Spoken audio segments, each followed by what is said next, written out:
Dumating na uli ang mag-asawang may-ari ng tubuhan dito. Makalipas ang 5 taon pagkaalis, babalik na para bang walang nangyari ni hindi nagbago ang mga itsura. Pabili ako nito oh. Ano naman ngayon Manong kung bumalik sila? Ibig sabihin, may mangyayaring masama. Nako, imbis na mag-isip ng ganyan. Bakit hindi na lang magpasalamat at dadami na naman ang magkakatrabaho rito sa atin? Kahit na kada 1 buwan, ay nagpapalit sila ng katulong. Anong ibig mong sabihin? Huwag mong sabihin na sila ang may kasalanan kung bakit nagkakamatay ang ibang trabahante nila doon.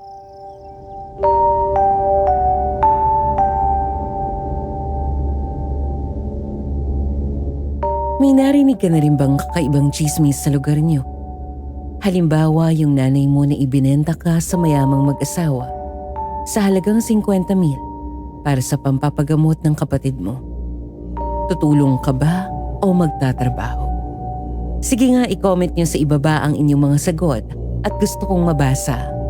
Kung gusto mong malaman kung ano ba talaga ang lihim na nakapalibot sa mayamang mag-asawang pinagbentahan ng mga magulang ko sa akin, makinig ka sa kwentong ito hanggang dulo. Isang mapagpalang araw po sa ating lahat, Miss Ligaya. Tawagin niyo na lang po ako sa pangalang Diana. 38 anyos at kasalukuyang nakatira sa Cebu. Hindi ko na lang babanggitin ang eksaktong lugar pero ligtas naman po kami sa lindol nitong mga nakaraan. Isa nga po pala akong avid listener ng inyong channel. At sa tuwing nakikinig ako sa bago ninyong uploads ay hindi ko maiwasang maalala ang nakaraan. Kaya po kahit na nag-aalangan dahil baka isipin yung baliw ako, ay tinuloy ko pa rin ang pagpapadala ng liham na ito. Ang ikukwento ko po sa inyo ay nangyari sa akin nung 20 anyos pa lamang ako. Halos 2 dekada na ang nakakaraan at nakatira pa ako noon sa isang malayong probinsya na nagsusupply ng asukal sa metro. Isa po yon sa alaalang hindi ko makakalimutan. Dahil tinuro po nito sa akin ang tunay na kahulugan ng pamilya.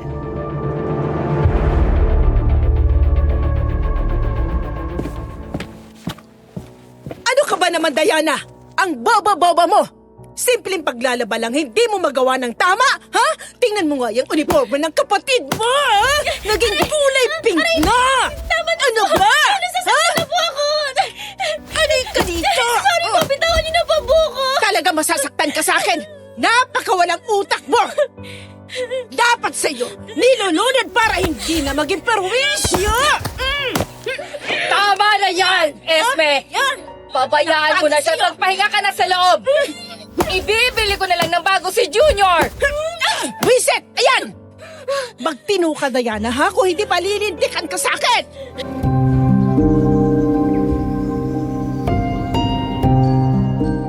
Normal na po yata sa bahay namin ang araw-araw na pambubugbog sa akin ng nanay ko, Miss Ligaya.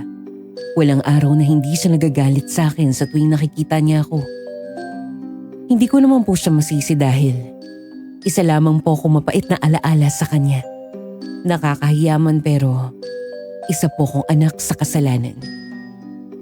Nirape ng biological father ko si nanay nung mahuli ito nang uwi galing sa pagtitinda sa palengke. Ang malagim na pangyayaring yun ay ako ang naging bunga. At bata pa lamang ako ay siniksik na ni nanay yun sa utak niya. Bata pa lang ako ay pinaalam na niya sa akin ang bagay na yun. Napatingin ako sa mga damit na nagkalat sa putik. Uulitin ko na naman ang mga yun. Hinagis kasi ni nanay ang mga damit nung nakitang namansiyan ko ang uniform ng nakababata kong kapatid. Love child niya mula sa asawa niyang si Tonyo na ngayon ay nasa ibang probinsya at nagtatrabaho. Kahit nang hina ay pinulot ko ang mga damit at muling inilagay sa batya.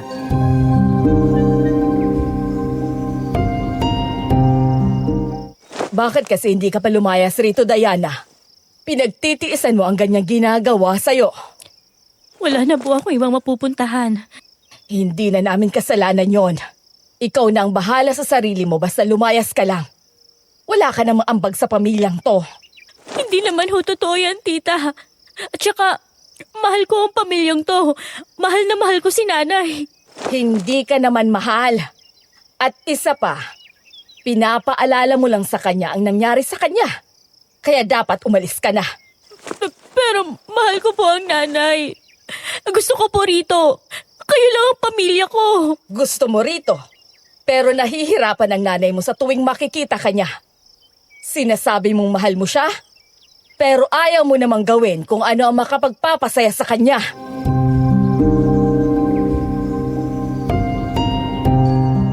Hindi na po ako nakasagot kay tita. Iniisip ko po kung makasarili ba ang kagustuhan kong manatili sa bahay namin kesa sa lumayas. Wala naman po kasi akong pupuntahang iba. Pagkatapos akong ilingan ni tita ay umalis na rin ito papuntang trabaho.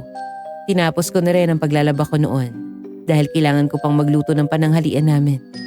Pagkatapos ko sa loob ng bahay ay naabutan kong nasa sala si nanay.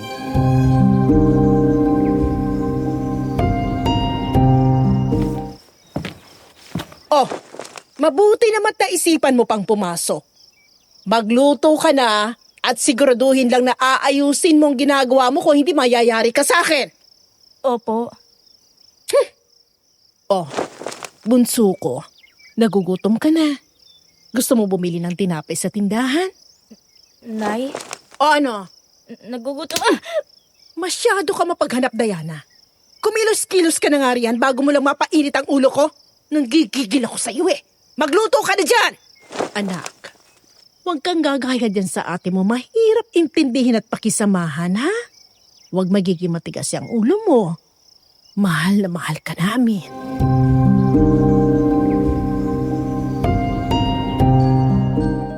Gusto ko nang umiyak ng mga sandaling yon, Miss Ligaya. Dahil pakiramdam ko ay napaka-unfair sa akin ni nanay. Di hamak naman na mas gutom ako sa mga kapatid ko dahil naubusan ako nung nakaraang gabi. Pero sa paningin ni nanay, mapaghanap ako. Tumalikod ako at inumpisang magluto. Habang ginagawa yon ay panaka-naka akong tumitingin sa sala kung nasaan si nanay at ang tatlo kong kapatid. Nakikipaglambingan siya sa mga ito at tinutulungan pang mag-aral. Ako nung nag-aaral pa ako, walang tumutulong sa akin. Kailangan kong gawin mag-isa ang lahat dahil wala ito palagi. Mapait akong napangiti sa katotohanan iyon.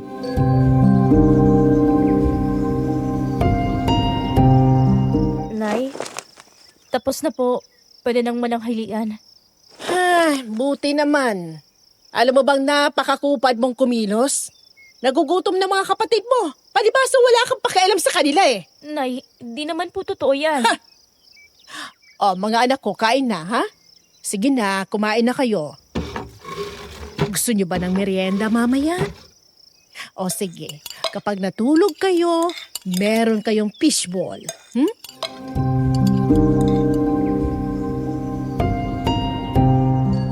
Hinihintay kong ayain din ako ni nanay kumain nang makaupo ang mga ito sa harap ng mesa. Pero hindi yun nangyari. Mabuti na lang at nakapagtabi ako ng kaunti para sa akin. Para hindi na lalong masaktan. Lumabas na lang ako ng kusina at nagpunta sa sariling kwarto. Umupo ako sa gilid ng papa. Hindi ko na namalayang nakatulog ako sa pinaghalo-halong pagod, gutom at sama ng loob. Nang magising ako ay dahil na sa malalakas na kalabog mula sa pintuan ng kwarto ko.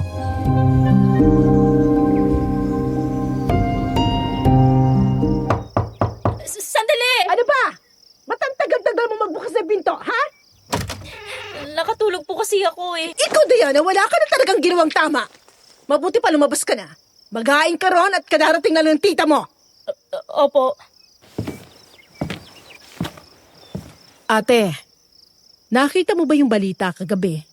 Abay, kawawa yung lalaking namatay, hindi ba? Oo nga eh. Wakwak nga yung tiyan at wala na raw laman ng nakita ng mga pulis. Nakakatakot naman ang panahon ngayon. Grabe na talaga yung mga adik na yan. Wala nang ginawang maganda sa buhay, pumapatay pa. Kaya nga mag-iingat kayo, Esme. Huwag na kayong lalabas sa gabi, lalo na yung mga bata. Kung may bibilhin lang naman dyan sa tabi, si Diana na lang utusan ninyo. Sige ate. O hala, kumain ka na at paniguradong napagod ka sa trabaho mo para makapagpahinga ka na rin. Maaga papasok mo bukas. Sige, Esme. Nga pala, nabalitaan mo na ba? Bumalik na raw yung mag-asawang may-ari ng malaking tubuhan sa dulo. Abay, mabuti. Magkakaroon na ulit ng trabaho mga tao rito. Hindi na tayo mahihirapan magpunta sa kabilang bayan para magtrabaho. Kaya nga, mag-a-apply ako roon sa susunod. Baka... ano yun? Si Lily!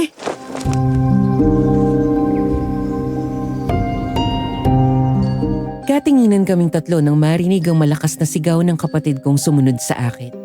Nagmamadali kaming naglakad papunta sa silid nila. Binuksan ni tita ang pinto at bumungad sa amin si Lily na nakahiga sa may kama habang hawak ang tiyan at namimilipit sa sakit. Agad siyang nilapitan ni nanay at tita. Iyak ng iyak ang kapatid ko at panay sabi na sumasakit na raw ang tiyan niya ng sobra. Kaya napagdesisyonan naming dalhin siya sa ospital. Sobrang takot at pag-aalala ko ng mga oras na yun, Miss Ligaya. Agad namang inasikaso ang kapatid ko.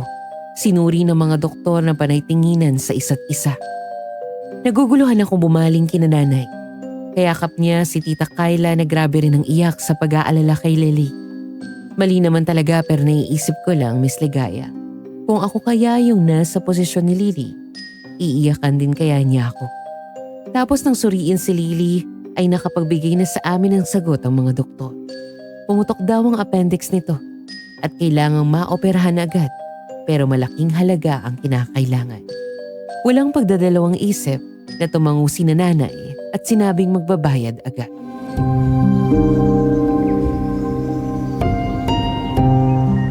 Saan tayo kukuha ng 20 mil, Esme? Dapat nag-isip muna tayo. Nag-isip ako, Ate Kyla. Anak kong nasa alanganin. Si Lily yun at delikado lagay niya kaya pinili ko iligtas sa buhay ng anak ko. Pamangkin mo, anong gusto mo? Iuuwi siya at sa bahay gagamutin? Mamamatay dun si Lily. Hindi ganun ang ibig kong sabihin. Pero wala tayong pera. Saan tayo kukuha nun? Hindi pa sapat ang ipon ko. Akong bahala doon. Ako. Gusto ko rin namang maligtas ang pamangkin ko. Pero, ay sige. Sige Esme. Magtulungan tayo. Ahanap ako ng mauutangan. Yung bus ko. Pwede niya tayong pautangin. Babali ako. Para naman may mapangbayad kahit papaano. Tapos yung kulang, sa mga katrabaho ko na lang sa factory. Salamat, Ate Kyla. Huwag kang mag-alala. Tutulong ako. Sa patahian, kukuha ko ng marami ngayon para makabawi kaagad tayo. Para mabayaran kaagad natin sila.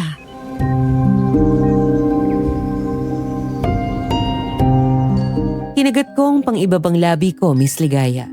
Para po akong isang multo sa pagitan nila. Gusto kong tulungan ng kapatid ko pero wala naman ako maibibigay na pera. Bukod sa hindi ako makakalabas ng bahay, hindi rin ako tapos ng elementarya. Kaya naman walang gustong tumanggap sa akin kahit tindera man lang. Hindi maalis ang tingin ko sa mga doktor na labas-masok sa emergency room. Kaya nang lumingon ako kina nanay, ay nagulat akong makita itong nakatingin sa akin.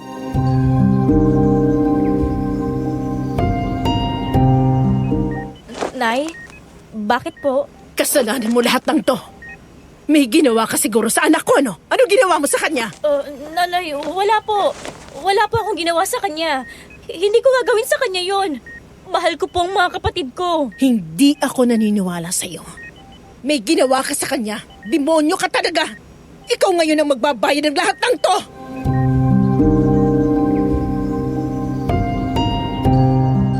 Mabibigat ang hakbang na lumapit si nanay sa akin. Umatras ako sa pag-aakalang sasampalin niya ako.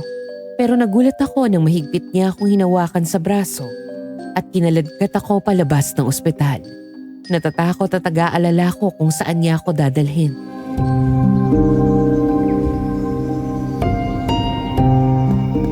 Nay, saan po tayo pupunta? Nay, bitawan mo po ako. Masakit, Nay. Pupunta tayo sa may-ari ng tubuhan.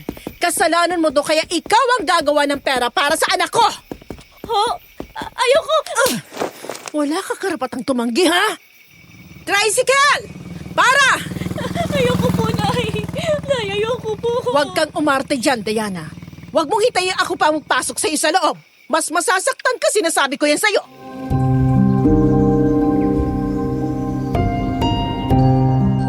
Sobrang lakas ng pag-iyak ko. Pero walang pakailam dun si nanay. Pinagtitinginan na kami sa labas ng ospital. Saktong marami pa namang tao ng gabing iyon. Hiyang-hiya po ako ng mga sandaling iyon. Matanda na ako pero nabubugbog pa rin ako ng aking ina. Nang huminto ang tricycle, nanginginig akong pumasok at umupo sa loob. Sumunod naman si nanay.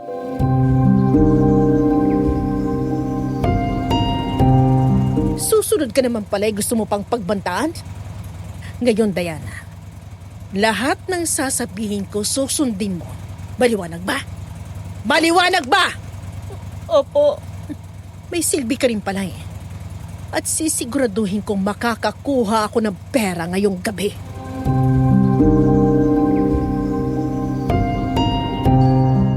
Miss Ligaya, tandang-tanda ko pa ang takot na nararamdaman ko ng mga sandaling iyon. Lalo na nung pumasok na kami sa mahaba at malubak na daanan. Nagtataas ang tubo lang ang makikita mo sa paligid at sobrang dilim. Hanggang sa makita na namin ang malaking bahay sa pinakadulo ng daan. Ito lamang ang kita dahil sa maraming ilaw na nakapaligid. Habang papalapit kami ng papalapit, ay hindi ko maiwasang mas kabahan. Lalo na nang huminto ang tricycle at lumabas si nanay.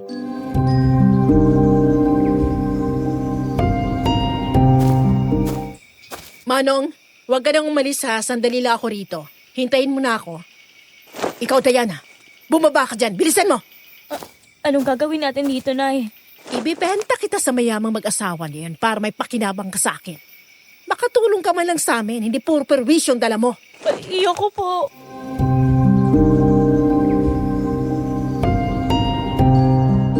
Hindi ko na natapos ang sasabihin ko nang makababa ako, Miss Ligaya.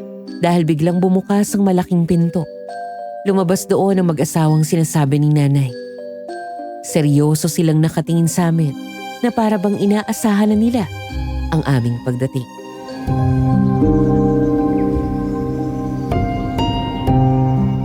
Anong kailangan nyo? Nabalitaan ko po kasing dumating na kayo. Kaya aalukin ko sana kayo kung gusto niyong kuhanin tong panganay kong anak. Pwede niyo siyang gawing katulong o kahit anong gusto niyong gawin sa kanya, wala ho kayong maririnig sa akin. Ibebenta ko po siya sa inyo sa halagang 50,000. Nay! Natatandaan ko po kasi noon. Kumukuha kayo ng katulong galing sa nagtatrabaho sa inyo o sa bayan. Kaya naisip kong baka gusto niyo bilhin na tong bata na to. Mapapakinabangan niyo po siya. Sigurado ka? Kapag binayaran ka na namin, hindi mo na siya makukuha ulit.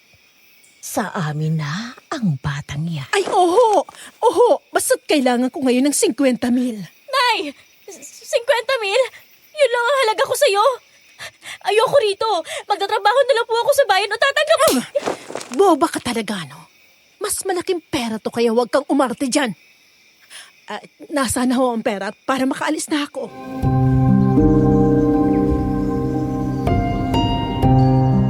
Para po akong pinagbagsakan ng langit at lupa ng mga sandaling iyon, Miss Ligaya.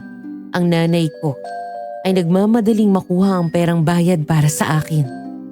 50,000. Iyon lang ang halaga ko sa kanya. Sumenyas ang matandang babae sa lalaking kasunod nito na naglabas ng isang itim na mahabang lalagyan. Kumuha rin ng ballpen ng ginang at parang may sinulat doon. Narealize ko na lang na tseke pala ang ginagawa nito. Naagad itong pinilas at binigay kay nanay ang papel.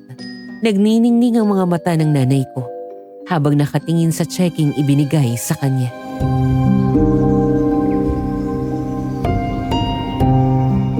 Nay! Maraming salamat po. Hala, tara na, Manong. Nay! Sandali! Teka po! Nay!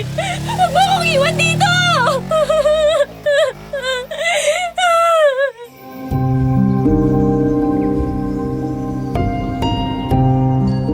Napaupo ako sa lupa sa panghihina ng mga tuhod ko dahil sa paghabol kay nanay. Nakatingin ako sa papalayong tricycle na sinakyan nito. Gusto ko man siyang habulin ay masyado ng malayo. Mapapagod lang ako, pero hindi niya na ako hinintuan pa. Nangihina akong lumingon sa mag-asawang nakatayo pa rin sa may pintuan. Walang emosyon ang mga mata nito habang nakatingin sa akin. Nakaramdam ako ng kakaibang kilabot. Parang may kakaiba sa tingin nila. Nakakatakot, Miss Ligaya. Lalo na't nakakadagdag sa kaba ang katahimikan sa buong lugar.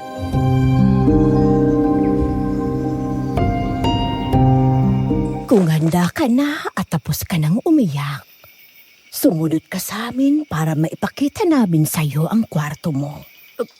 Ano po? Huwag mo naman siyang takutin, Cynthia. Halika, Iha. Tumayo ka na at sumunod sa amin.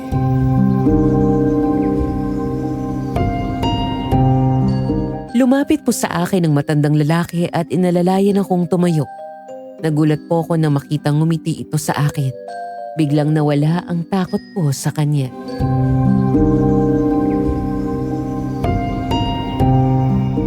Ay nako, tingnan mo yung tuhod mo. Medyo namumula na. Hala, pagkapanik sa itaas, maglinis ka agad ng katawan. Maliwanag. Oho. Ayan, hindi masyadong malamig dito. Umupo ka muna. Mukhang pagod na pagod ka.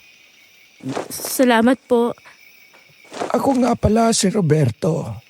Pero pwede mo rin akong tawaging Robert. Siya naman ang asawa kong si Cynthia. Pagpasensyahan mo na. Masungit talaga yan kapag di pa nakakakain. Bakit po? Wala po ba kayong pagkain dito? Ay nako, palabiro ka pala, bata ka. Ay hindi naman. Wala pa kasi kaming karne. At walang magluluto para sa amin. Kaya nga tinanggap ka na namin agad para may makasama na ulit kami dito sa bahay. Tama na yan, Roberto. Pagod ng bata kaya ihatid mo na sa kwarto niya. Bukas na lang tayo mag-usap tungkol sa magiging trabaho niya. Ikukuha ko rin muna siya ng damit. Narinig mo naman siguro, Iha. Sumunod ka sa akin at tatalhin na kita sa magiging kwarto mo.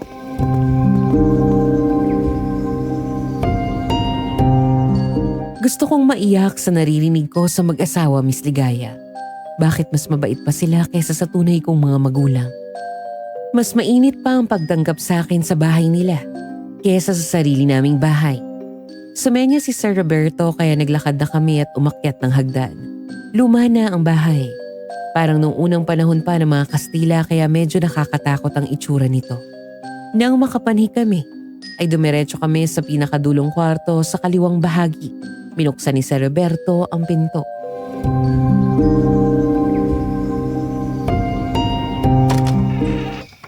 Ito ang kwarto mo. Pagpasensyahan mo na kung hindi ka anong malinis. Kapabalik lamang kasi namin. Wala pong problema sa akin. Sa totoo lang po ay mas malaki pa ang kwartong to sa dati kong kwarto. Madali rin po itong linisin. Mabuti naman. Hala, sige, maiiwan na kita ha. Hintayin mo na lang si Cynthia para makapagbihis at linis ka ng katawan. Maraming salamat po.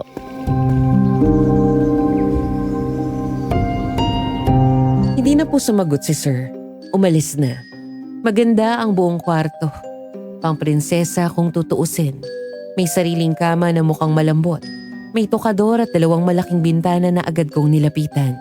Binuksan ko yun at sumimoy ang malakas na hangin kasabay ng pag-awang ng labi ko na makita ang buong tubuhan. Tumingin ako sa langit at maliit na napangiti sa mga nagkikinangang bituin at maliwanag na buwan.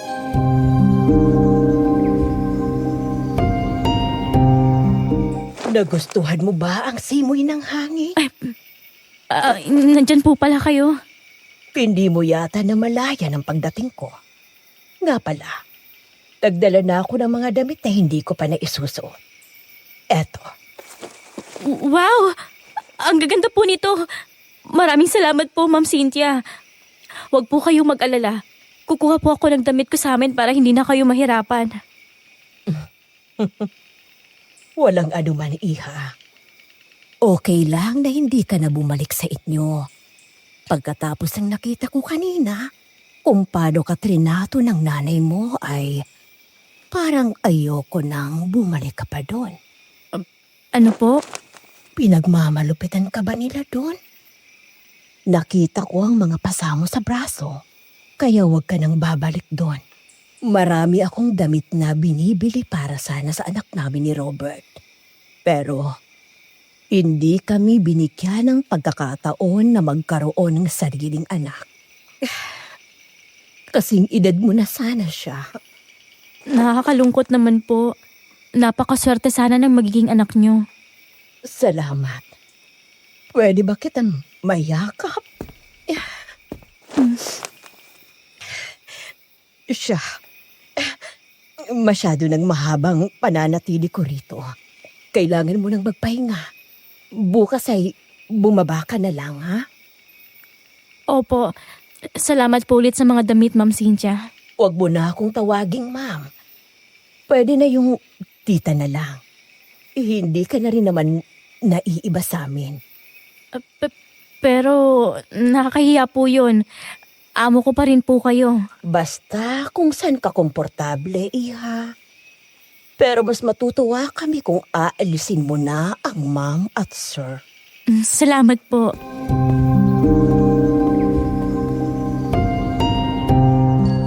Hinatid ko sa may pinto si Ma'am Cynthia. Nang makalabas ito ay sinarado ko ang pinto. Bumuntong hininga ako. Hindi ako makapaniwala sa nangyayari, Miss Ligaya. Naguguluhan po ako kung ikagagalit o ipagpapasalamat ko ang ginawa ng aking ina.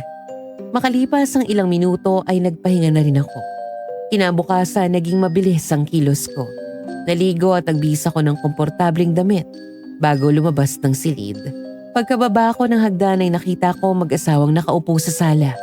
Nagbabasa ng dyaryo si Sir Roberto at nagsusulsi naman si Ma'am Cynthia.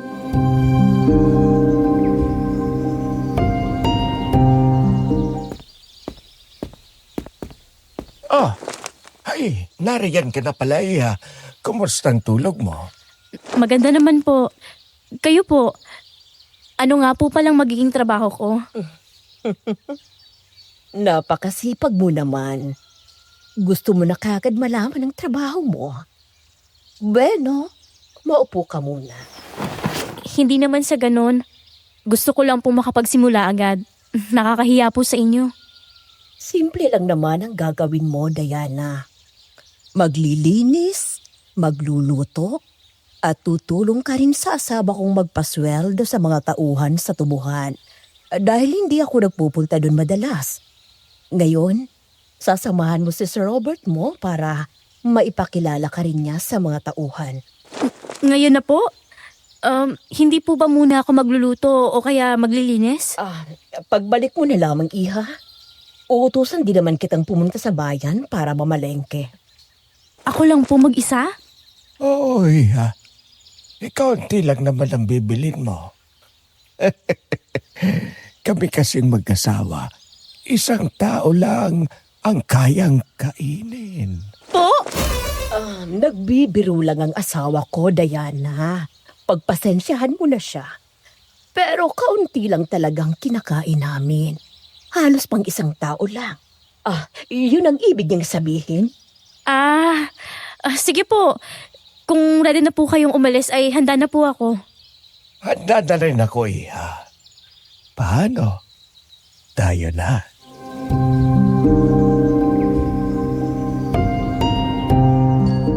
Paglabas namin ng malaking bahay ay may nakapark na kotse sa harapan. Pumasok sa loob si Sir Roberto kaya sumunod naman ako. Mangha kong tiningnan ang loob. Ito ang unang beses akong makasakay ng kotse. Si Sir Roberto ang nagdadrive. Naging mabilis din ang biyahe namin dahil may kalapitan lang naman ang pwesto ng tubuhang pinuntahan namin. Tumingin ako sa labas ng bintana nang huminto ang kotse.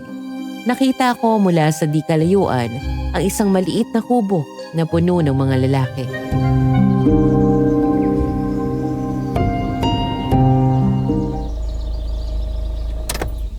Nandito na tayo. Handa ka na ba? Opo, kinakabahan lang po dahil unang beses ko ito. Huwag kang mag-alala. Mababait naman sila. Tayo na.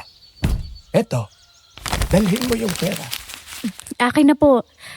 Matagal na po ba sa inyo tong tubuhan? Oo, minana ko pa ito sa mga magulang ko na minana nila sa magulang nila.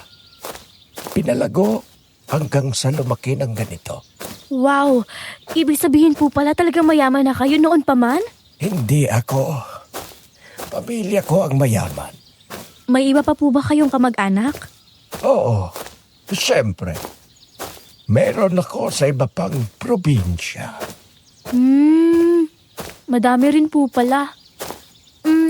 San po pala kayo nagpapadala ng tubo? Sa syudad. Minsan sa Karatig probinsya. Wow!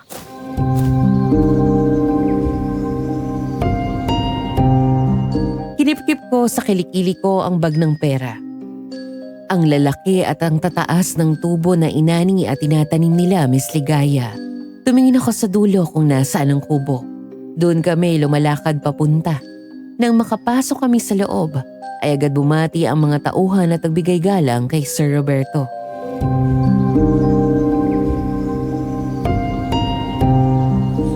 Magandang umaga rin sa inyo.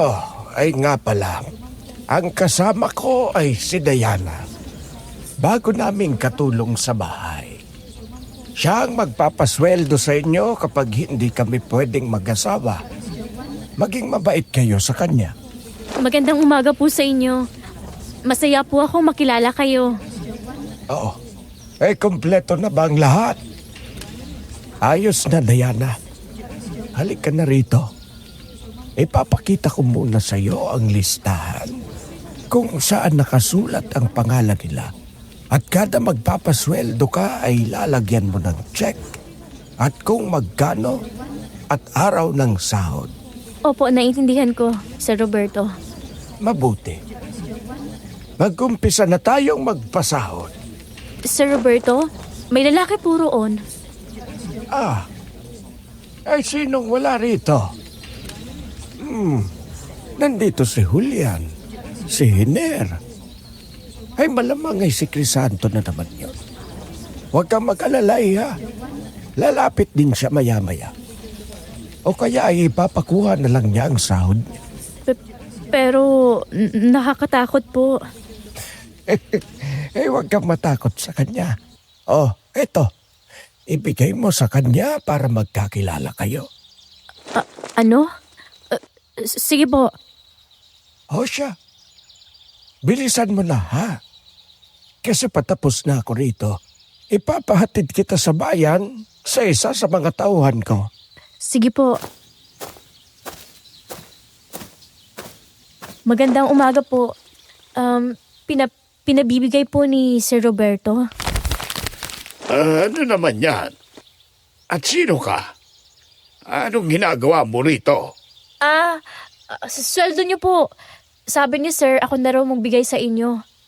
Ako nga po pala si Diana, yung bagong katulong nila Sir Roberto at Ma'am Cynthia, yung may-ari ng tubuhan. Ibigay mo yan sa kanya. Hindi ko kailangan ng pera niya. Ho? Sayang naman po to. Pinagpaguran niyo. Umalis ka na rito.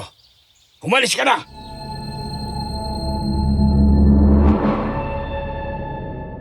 Napaatras ako sa gulat at takot nang bigla itong umabante.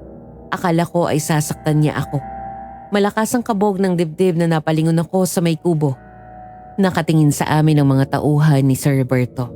Nakita niya sigurong natatakot na ako kaya tumayo na ito at naglakad papunta sa amin. Binalikan ko ng tingin si Mang Crisanto na mas lalong nagalit ang itsura.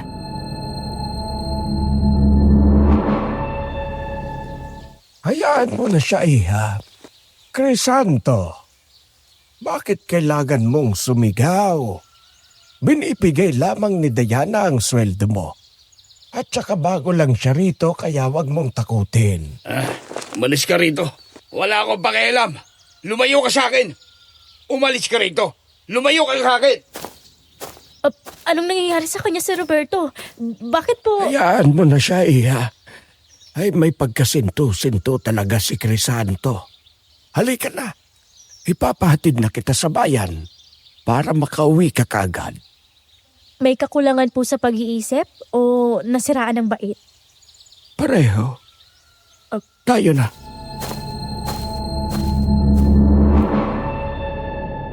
Puno man ng pagtataka sa katauhan ni Mang Crisanto ay ipinagkibit-balikat ko na lang yun. Sumunod akong maglakad kay Sir Roberto papunta sa kotse. Muli akong sumakay sa may passenger seat. Naroon ang isang driver na nakangiti sa akin. Gaya ng inaasahan, hinatid niya ako sa palengke at hinintay na rin hanggang sa matapos. 1 oras pa lang po yata ang tinagal namin doon bago kami bumalik sa mansyon. Pero sa haba ng biyahe ay inabot na rin kami ng dilim sa daan.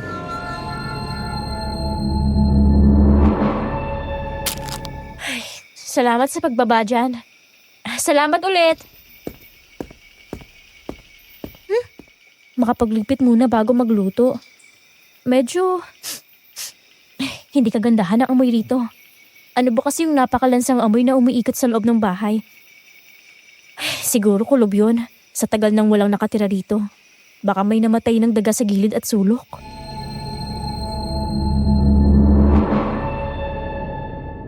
Inayos ko sa cabinet ang mga pinamili ko. Isa-isa kong inilabas ang mga iyon.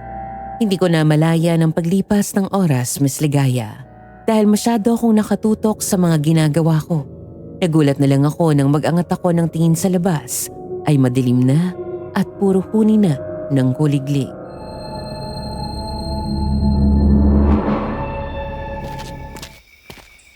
Diana, bakit nandito ka pa sa labas? Ay, ma'am, pasensya na ho.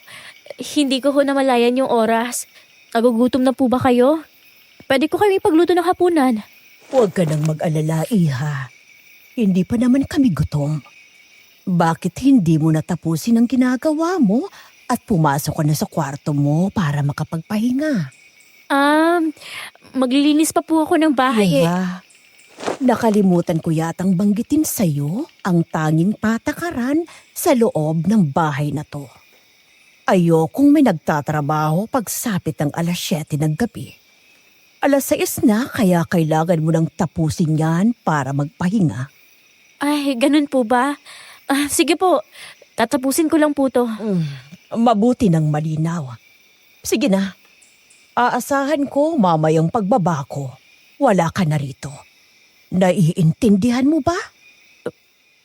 Opo.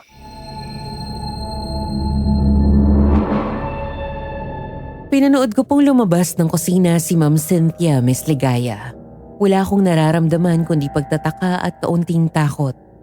Nakakapagtaka lang po kasi kung bakit ayaw nilang magpalabas sa gabi. Umiling ako at tinapos na ang ginagawa ko. Pumanik ako sa kwarto ko at binuksan ang bintana. Umawak ako sa harang na rehas. Malamig ang simoy ng hangin dahil siguro puro puno at tubuhan ang nasa paligid. Hindi katulad nung nasa amin ay sobrang siksikan. Aalis na sana ako sa may bintana nang mapansin ng isang pamilyar na figurang naglalakad papunta sa may tubuhan. Oh, akala ko ba ayaw nilang may lumalabas sa gabi? Saan pupunta si Sir Roberto? Hayaan na nga. Naghanda na ako para matulog. Dahil nga pagod sa ginawa ko buong araw ay mabilis din akong dinalaw ng antok.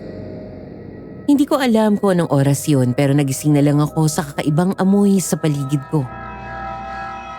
Nasusuka akong nagdilat ng mga mata. Inilibot ko ang tingin ko sa paligid at hinanap ang pinanggagalingan ng amoy hanggang sa huminto yun sa may bintana. Nalusaw lahat ng antok ko sa katawan nang makita ang napakapulang mga mata na nakasilip sa may bintana. Bumalikwas ako ng bangon at napatali nang makita ang itsura nito. Isang malabong mukha sa sobrang payat, itim ang balat, at may mahabang dila na parang sa isang ahas. Isama mo pang tumutulo nitong laway sa matalas na pangit. Kitang-kita akong kumaskas ang matalim at mahaba nitong kuko sa may bakal. Nanginginig akong bumaba ng kama at gumapang palabas ng kwarto. Hindi ko magawang tumayo dahil sa panlalata. Sigaw ako ng sigaw sa takot.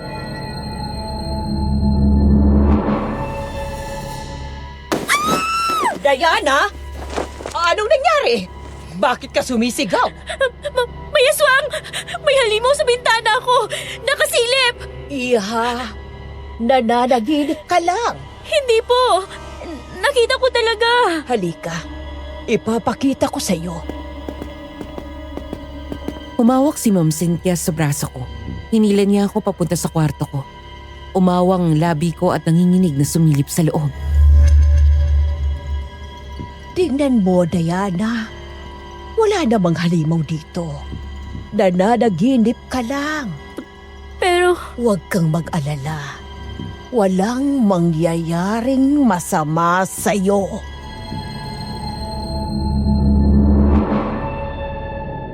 Hindi na ako nakakibo. Napaisip ako bigla kung totoo ba talaga yung mga nakita ko. Pero talagang nakita ko ang mga mata nitong nanlilisik. Kahit natatakot, pinilit ko pong matulog doon. Simula rin po ng gabing iyon, Miss Ligaya. Hindi na nawala ang pakiramdam ko na parang palaging may nakamasid sa akin. Kahit saan ako magpunta, may mga matang nakatingin. Isama mo pa yung mga kaluskos at nakakatakot na tunog na parang may inuukit na kahoy. Tuwing madaling araw. Nakakakilabot. Nabanggit ko na siya kina Mama at Sir pero sinabi nilang malalaking daga lang daw iyon na nasa kisame.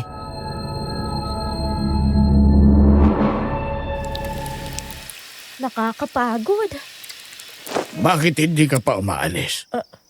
Umalis ka na. Mang Crisanto, kayo po pala. Teka, ano pong ginagawa niyo rito? Malayo na to sa tubuhan ah. Umalis ka rito. Umalis ka. Aray, teka po. Bibitawan niyo po ako. Umalis ka na. Umalis ka na. Ano ba? Kapag hindi niyo ako binitawan, sisigaw ako. Umalis ka na sabi. Umalis ka. Ay! Nababaliw na po kayo. Alis! Isusumbong kita sa mga amo ko. Haba ng araw, maiintindihan mo rin ako. Pero huli na. Para sa'yo. Nababaliw na yata si Mang Crisanto. Ay, ang sakit ng hawak niya sa braso ko. Makapagluto na nga lang. Teka, hindi pa ako namimili ulit ah. Pero bakit biglang dami na naman ng karne sa ref? Lumabas kaya sila, Ma'am Cynthia? Nandito ka pala, Diana. Kanina pa kita hinahanap.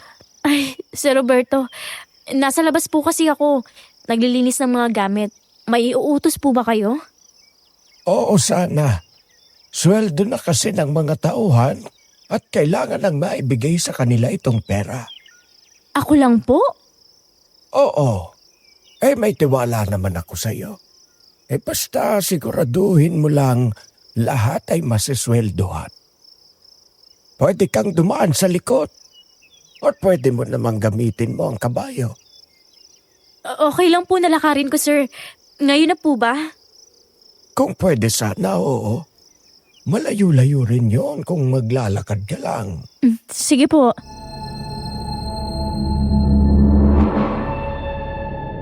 Kinuha ko ang inabot na sobre ni Sir Roberto sa kalumakad palabas ng bahay.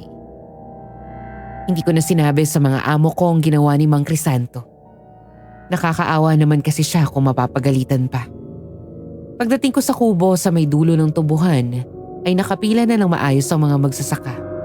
Sinalubong nila ako. Binati ko sila at nagkwentuhan kami habang nagpapasweldo ako.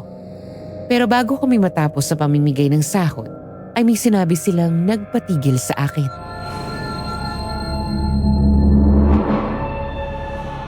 Isang buwan lang po tinatagal ang mga kasambahay nila?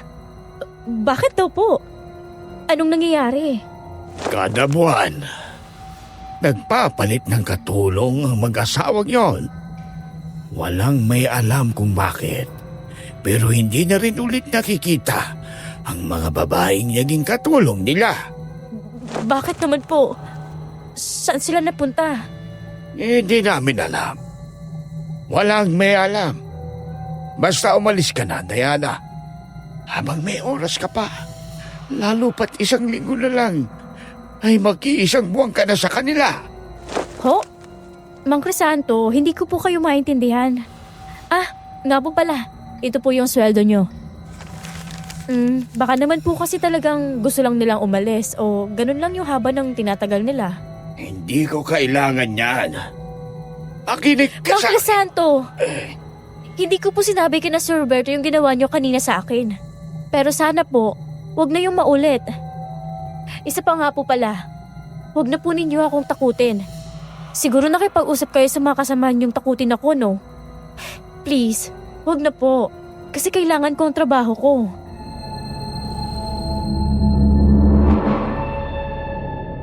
Matapos kong sabihin yon ay iniwan ko na roon ng matanda. Naglakad-lakad muna ako sa tubuhang tinabas nila. Gusto ko munang maglibot sa lugar at para na rin makapag-isip-isip. Lalo pat medyo naapektuhan ako sa sinabi nilang yon. Nasa gitna na po siguro ako nang makarinig ng maraming pakpak na maingay. Kumunot ang noo ko at sinundan ng pinanggagalingan ng tunog. Nabitawan ko sa gulat ang sobrang hawak at bumungad sa akin ang isang bangkay ng babaeng warakang tiyan. Nagkalat ang bituka at dugo sa paligid at higit sa lahat, halos hindi na makilala ang muka. Mabilis akong tumalikod at tumakbo palayo roon. Hindi ko alam kung saan ako lalabas, pero kailangan kong makakita ng ibang tao para masabi sa kanila ang nangyari, para makapagsumbong kami sa pulis.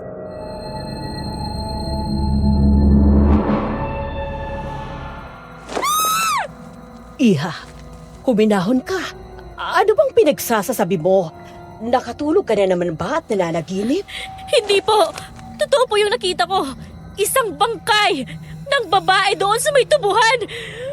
Bakit wala kayong ginagawa man lang? Huwag mo naman kaming pagsalitaan ng ganyan. May ginagawa kami, Iha. Nakikinig kami sa iyo, kaya nga namin sinisigurado ang bawat sinasabi mo. Oo nga naman, Diana. Baka hindi tao ang nakita mo, kundi mga kambing. Sinabihan ako ng isang tauhan na may nakawala na kambing kagabi. Baka yun yun. Hindi po. Pero di po ba dapat tumatawag na tayo ng pulis ngayon? Wala naman sila magagawa. Pero siya, para mapanatag ka, magpapatawag ako ng tauhan. Pumanik ka na sa kwarto mo at magpahinga. Pero... Ngayon na! Wala akong nagawa kundi sumunod sa amo ko. Pumanhik na ako sa kwarto ko pero hindi pa rin maalis sa isip ko ang nakita ko. Kasi sigurado ako, Miss Ligaya. Alam ko kung ano ang nakita ko. Sadyang may kakaibang nangyayari sa lugar na ito. Bakit wala pa rin dumarating na pulis o barangay man lang? Hindi ba nila nakita yung katawan? O baka naman nababaliw na ako. Nababaliw na ba ako? Aray, gising naman ako. Diana! Lumabas ka na muna riyan! Nang marinig kong tinawag ako ni Ma'am Cynthia ay nagmamadali akong lumabas ng kwarto. Halos malaglag ako sa hagdan sa pagbaba. Nakita ko sila sa labas ng bahay kasama ang ilang tauhan.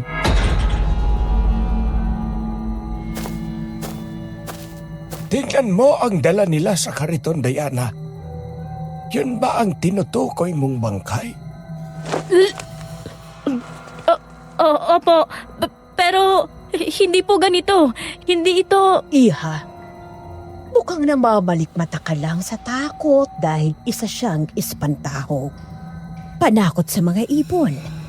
Ilalagyan talaga ng tugo ng hayop para mas matakot sila.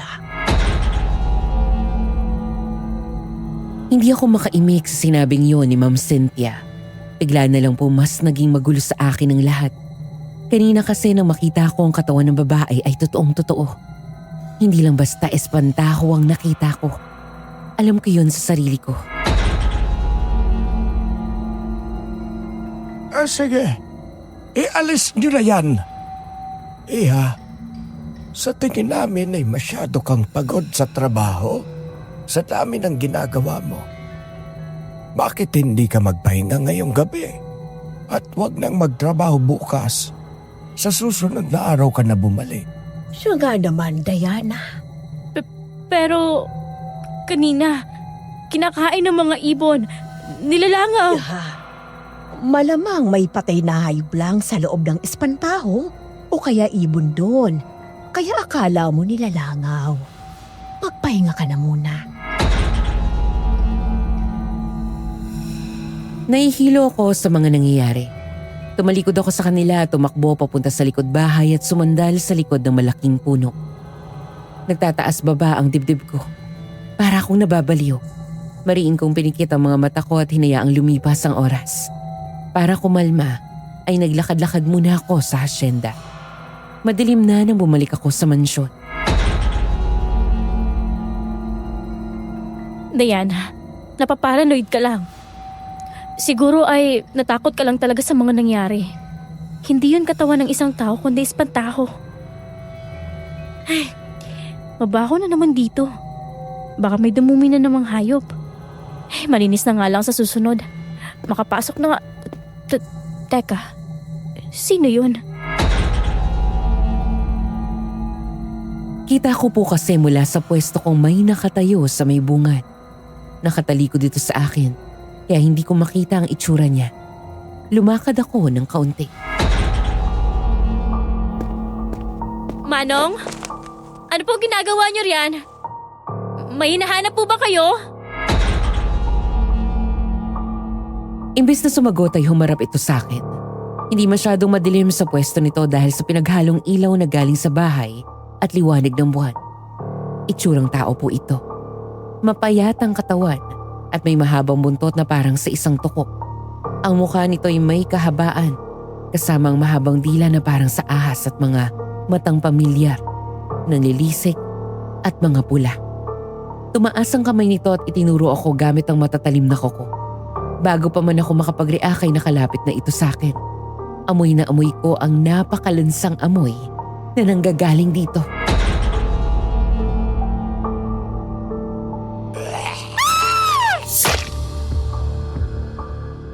Hindi ko na nagawang umiwas sa atake ng aswang, Miss Ligaya. Nagawa po niya ako masugatan sa braso gamit ang matatalim nitong kuko. Napaupo ko sa lupa at nanginginig na sumigaw ng saklolo. Gumagapang ako pa atras pero nagawa nitong hawakan ng paa ko. At napaiyak na lang ako sa sakit. Mas masarap kainin ang laman ng tao kapag takot na takot siya. Maawa ka sa akin! Wag! Tulong! Walang makakarinig sa'yo. Mas lalong lumakas ang pag-iyak ko. Hindi ako makaalis sa pwesto ko dahil nakabaon sa paa ko ang mga kuko ng aswang. Bumaba ang aswang palapit sa mukha ko. Tumutulo na ang mainit, malagkit at mabaho nitong laway sa aking balat. Akala ko po talaga katapusan ko na ng mga sandaling iyon. Akala ko mamamatay na ako. Kaya mariin ko na lang ipinikit ang aking mga mata. Pero hindi dumating ang hinihintay kong katapusan. Pagkus narinig ko ang malakas na sigaw ng aswang. Nang dumilat ako ay nakita ko itong nakahandusay na sa lupa. Nagangat siya ng tingin at nagulat ako nang makita si Mang Crisanto. May hawak itong sibat at nakatutok sa aswang na may sugat na pala sa tiyan. Tumayo ka dyan! Tayo! Crisanto! Kuhanin mo ang asin. Ibato mo sa aswang. Papatayin natin ang hayop na ito! Mamamatay kayong dalawa. Papatayin ko kayo. Mauna kang halimaw ka! Nanginginig ako habang hawak ang asin. Nang muling sumugod sa amin ang aswang ay nakahanda na kami. Tulad ng utos ni Mang Crisanto, hinagisan ko ng asin ng aswang. Umusok ang katawan nito kasabay ng pagtusok ni Mang Crisanto ng sibat sa tiyan nito. Umalingaw-ngaw sa paligid ang pagsigaw ng aswang. Kasabay noon ay ang pagtama sa akin ng malakas na puwersa. Dahilan para tumama ako sa malaking puno ng naras sa tabi. Napaiyak ako sa sakit. Pero bago ako tuluyang lamunin ng dilim, nakita ko pang nakatakbo na ang aswang papunta sa malayo habang lumuhod sa harapan ko si Mang Crisanto. Sumisigaw at hinihingal akong bumangon sa pagkakahiga. Naalala ko ang nangyari sa akin. Ang aswang si Mang Crisanto, napaisip na lang ako kung sino ang aswang na sumugod sa akin. Bumaba ang tingin ko sa katawan ko at nakahinga ako ng malawag nang makitang wala akong kahit anong malalang pinsala sa katawan. Mga maliliit na galos at sugat lang.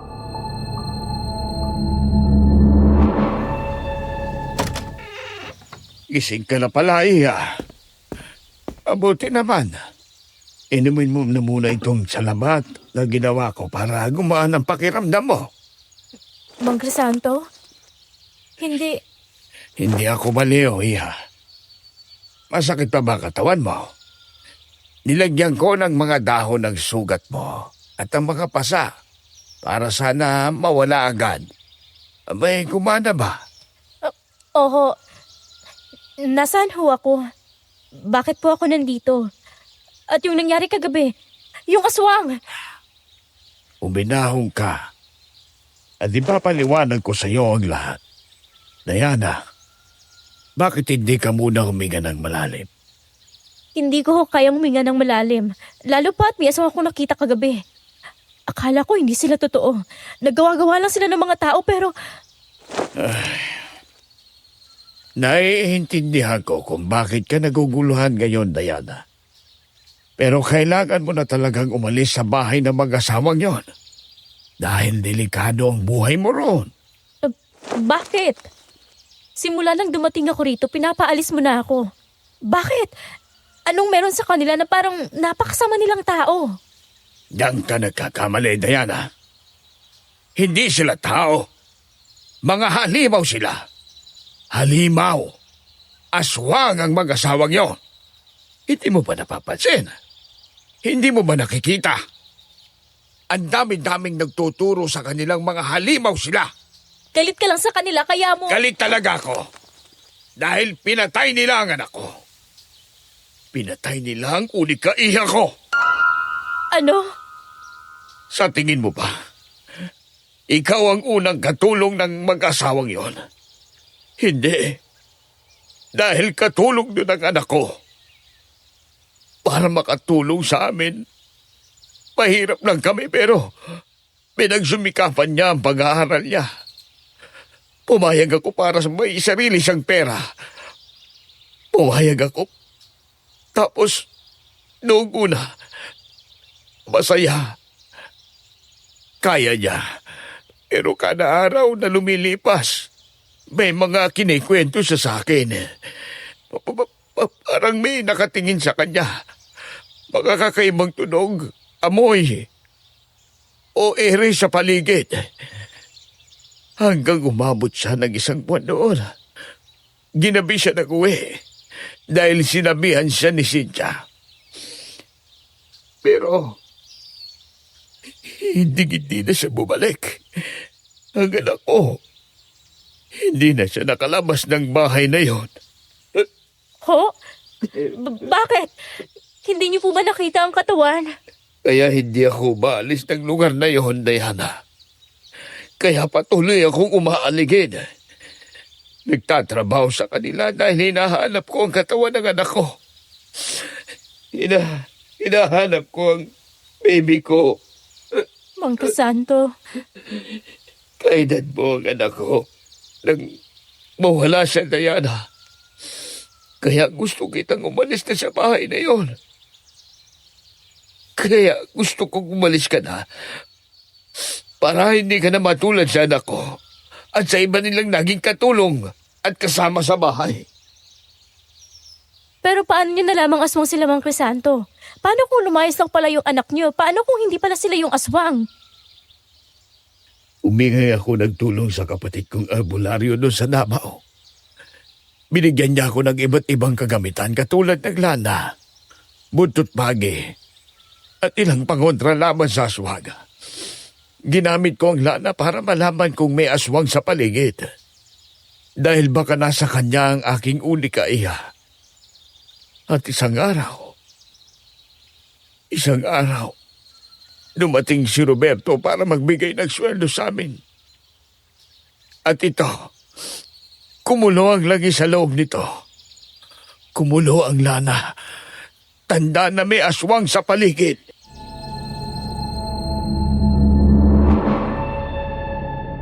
Nabigla po at halos hindi maproseso ng utak ko ang mga sinabi ni Mang Crisanto. Ang mga revelasyon na yun ay hindi ko inaasahan. Parang hindi na rin po ako naniniwala sa sinasabi niya dahil mabait ang mag-asawang yun. Pakiramdam ko, hindi nila magagawa yun. at hindi sila yon.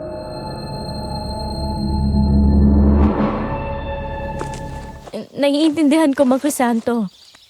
Pero naguguluhan po ako. Parang hindi po ako makapaniwala sa mga sinasabi niyo kasi mabait sila sa akin. Mabait silang dalawa. Mabait sila. Dahil may pakinabang ka sa kanila. Mabait sila dahil kakainin ka rin nila. Salamat po sa pagtulong sa akin kagabi. Pero, aalamin ko po kung sino ang tunay na aswang at papatunayan kong mabait ang mag-asawang yun. Nadadala ka lang sa pinapakita nila sa iyo. Pero hindi yung totoo, Iha. Hindi sila mabait. Pakitang tao lang yon para maging komportable ka sa kanila. Diana, makinig ka. Umalis ka na. Hindi ka ligtas sa kanila.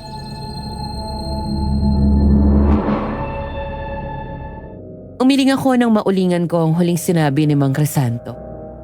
Hindi po ako naniniwalang kaya kong saktan ng mga taong kumupkup sa akin. Noong mga panahong pinagbibili ako ng nanay ko. Mababait sila. Miss Ligaya, pilit kong sinisiksik sa utak ko habang pauwi ako noon sa mansyon. Mataas ang sikat ng araw kaya hindi ako natakot umuwing mag-isa.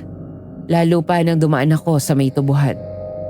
Nang makarating ako sa mansyon ay dumiretso ako sa likod ng bahay kung saan nangyari ang insidente kagabi. Walang bakas nang naganap doon na para bang iisipin kong panaginip lang ang lahat. Pero naputol ang pag-iisip ko nang bigla akong marinig ang boses ng taong hindi ko inaasahan.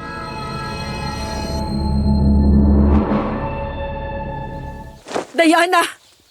Nay, anong ginagawa mo rito? Bakit ka nandito? Diana, mabutit nakita kita. Halika, sumama ka na sa akin. Kailangan natin makaalis din ngayon dito. Teka, Nay. Hindi kita maintindihan. Mamaya ko na ipaliliwanag sa iyo ang lahat. Kailangan makaalis muna tayo rito. Teka, Nay! Sinabi ng mamaya ka na magtanong ng magtanong. Makinig ka muna sa akin. Aswang ang mag-asawang yun, Diana. Nagkamali ako, anak. Akala ko. Nay, pagkatapos mo kong ibenta sa kanila, aakto ka ng ganyan?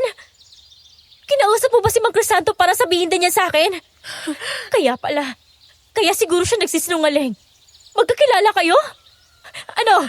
Nay, kulang pa po ba yung nakuha mong pera kina Ma'am Cynthia para gawin sa akin to? Magkano? At kanina mo na naman ako ibibenta? Anak, hindi sa ganoon. Wala akong balak ibenta ka. Sorry sa nagawa ko.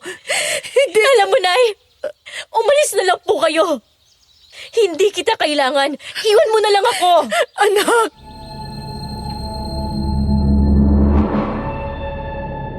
Ilang beses pa niya akong tinawag, Miss Ligaya. Pero hindi po ako lumingon. Bagkus mas binilisan ko ang paglalakad ko. Nang makapasok ako sa bahay, agad kong sinarado ng malakas ang pinto at isinarado yung mabuti. Napaupo ko sa sahig habang walang tigil ang pag-alpas ng luha ko sa aking mga mata.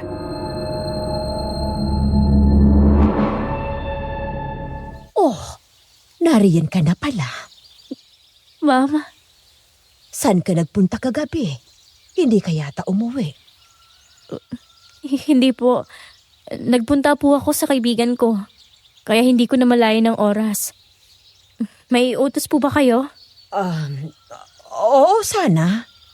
Marami na kasing maruruming damit at ipalalaba ko sana sa'yo. Diyan ka nilang sa labas. Sige po. Maglilinis at magluluto po muna ako. At saka ko na yung naasikasuhin. Sige. Nga pala, parang may kausap ka sa labas. Sino yon? Wala po, ma'am. Baka na mali lang kayo ng rinig. Ay, mauuna na po ako.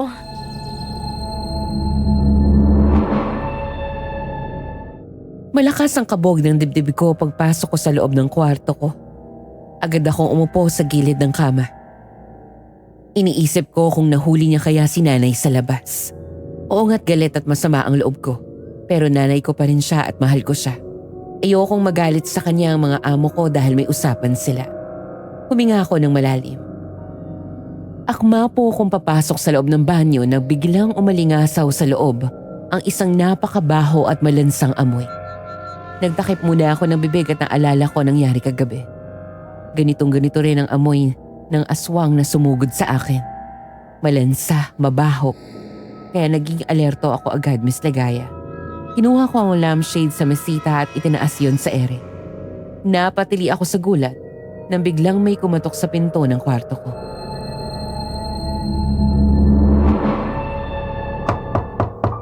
Iha, ayos ka lang, Marian. Bakit ka sumigaw?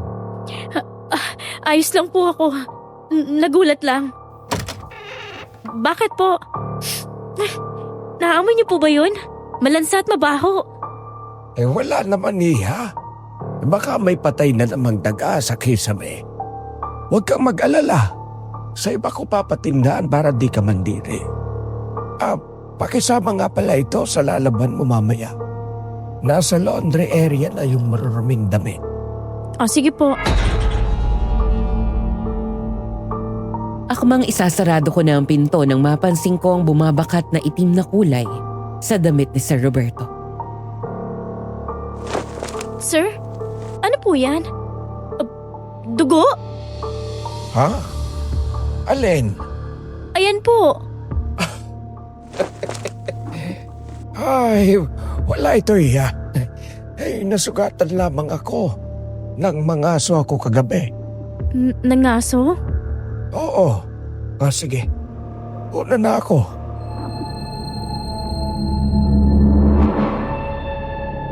Ayoko man, Miss Ligaya, pero parang nag-umpisa na po akong paghinalaan ng mag-asawang yun.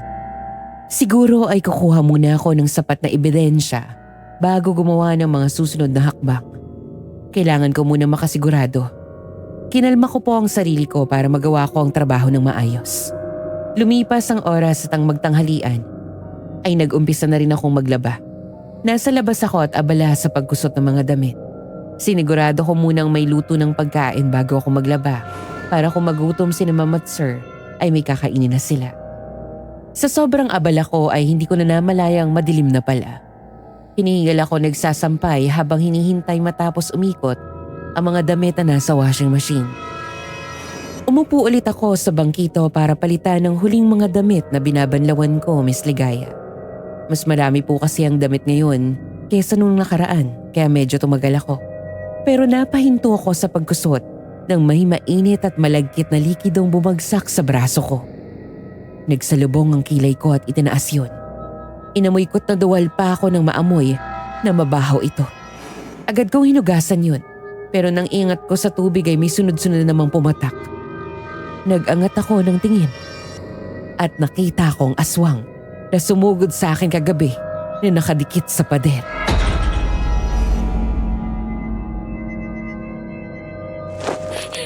Diyan ka lang! Diyan ka lang! Nakaligtas ka kagabi. Pero sisiguraduhin kong hindi na ngayon.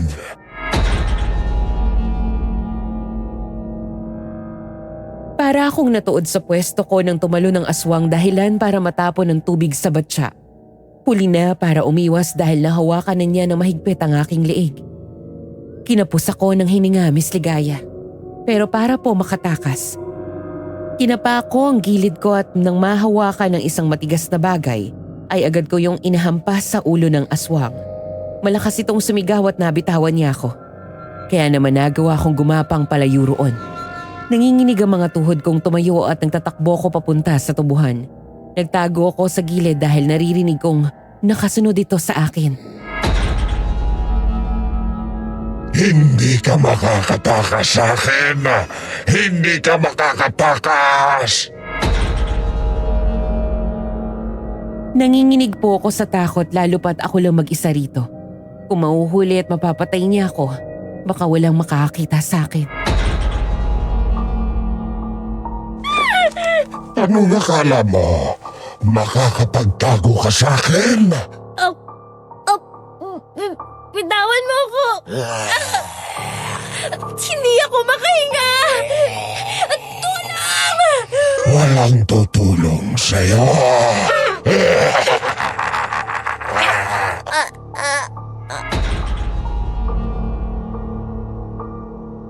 Akala ko katapusan ko na, Miss Ligaya. Akala ko katapusan na ng buhay ko lalo na nang maramdaman ko ang matalim na kuko ng aswang sa aking sikmura. Napaubo ko ng dugo. Nagdidilim na ang paningin ko pero pinilit ko pa rin dumilat lalo pat nang makita ko ang isang pamilyar na figura na papalapit sa akin. Malakas itong sumigaw kaya bumaling sa kanya ang aswang. Hayop ka! Bitiwan mo ang anak ko! Sino ka? Gusto mong maunang mamatay? Sige! Diana! Diana, tumakbo ka na! Takbo, anak! Dahil sa pagkalutang ng isipan ko sa pinaghalo-halong emosyon, hindi ko na nakilala pa ang taong yon, Miss Ligaya. Tumakbo ko ng tumakbo. Namalayan ko na lang na nasa harapan na ako ng isang bahay. Malakas at ang mamatali akong kumatok dito. Diana!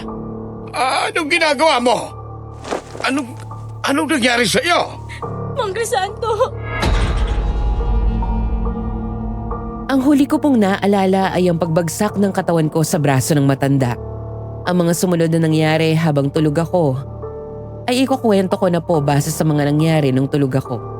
Sinabi ni Mang Crisanto na bumagsak na lang daw ako sa pinaghalong-halong pagod at pagkaubos ng dago. Mabuti na lang daw at naagapan niya ang sugat ko sa tiyan. Dahil kung hindi, ay hindi na ako tumagal pa ng buong araw na yon. Halos magdamag akong tulog at halos kinabukasan na ako nagising. Dahan-dahan sa pagbangon, Iha. Sariwa pa ang sugat mo sa tiyan. Mang Crisanto, Ako nga ito, Iha. Eto. Uminom ka na muna ng tubig. ano pong... Yung tumulong po sa akin. Sinugod ako ng aswang at... Iha. Sige. Iiyak mo lang yan. Nakaligtas ka. Yun ang mas mahalaga. Akala ko po, mamamatay na talaga ako gabi. Akala ko, Nagulat nga rin ako nang dumating ka rito ng ganon, Iha. Akala ko mamamatay ka na. ayoko na pong bumalik doon, Mang Crisanto. Gusto ko na pong umuwi. Huwag kang mag-alala. Makakauwi ka na mamaya. Gusto mo bang ipatawag ko ang mga magulang mo? Hindi na po. Nagpunta sa mansyon si nanay at inaaya akong umuwi. Nagalit ako sa kanya. Tapos, ako na lang po mag-isa. Kung ganon, ay payag ako. Basta't mag-iingat ka. Ipagpabukas mo na rin ang pag-uwi mo dahil madilim pa.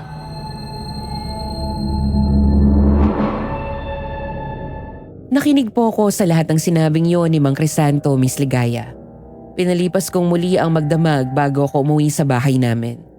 Bago humiwalay sa matanda ay nagpasalamat ako sa tulong niya sa akin. Ngumiti lang ito at nagpaalam na at marahan niyang hinawakan ang aking mga kamay. Nagulat ako nang ilagay niya sa akin ng isang bagay na hindi ko inaasahan. Magsasalita na sana ako ngunit pinigil niya ako at pinasakay na lang.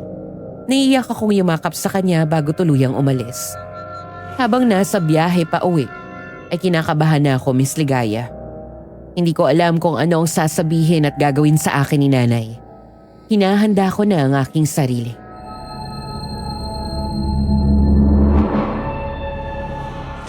Diana, anong ginagawa mo rito? Sorry, tita. Gusto ko po sanang makausap si nanay. Nasa loob po ba siya? Wala rito si Esmeralda, Diana. Nasa mansyon siya. Pinuntahan ka. Ho? Kailan pa? Kahapon pa siya nagpaalam sa aking aalis para balaan ka. Hanggang ngayon ay hindi pa siya umuuwi. Akala ko nagkausap na kayo. Teka, saan ka pupunta? Bilib na ako sa adrenaline rush, Miss Ligaya. Kapag po pala nalagay ka na sa ganoong sitwasyon, magkakaroon ka ng kakaibang lakas. Narealize ko po kasi nung gabing yun na sinugod ako ng mga aswang May tumulong sa akin para makatakas. Hilong-hilo na ako noon kaya hindi ko na masyadong matandaan ang mga nangyari. Pero may hinala na po ako kung sino yon. Una akong nagpunta sa tubuhan. Nagulat at tagsaya pa ang mga magsasaka nang makita ako dahil akala raw nila ay sahod na. Pero di ko sila pinansin at dumiretso ako sa pinangyarihan ng pagsugod kagabi sa akin.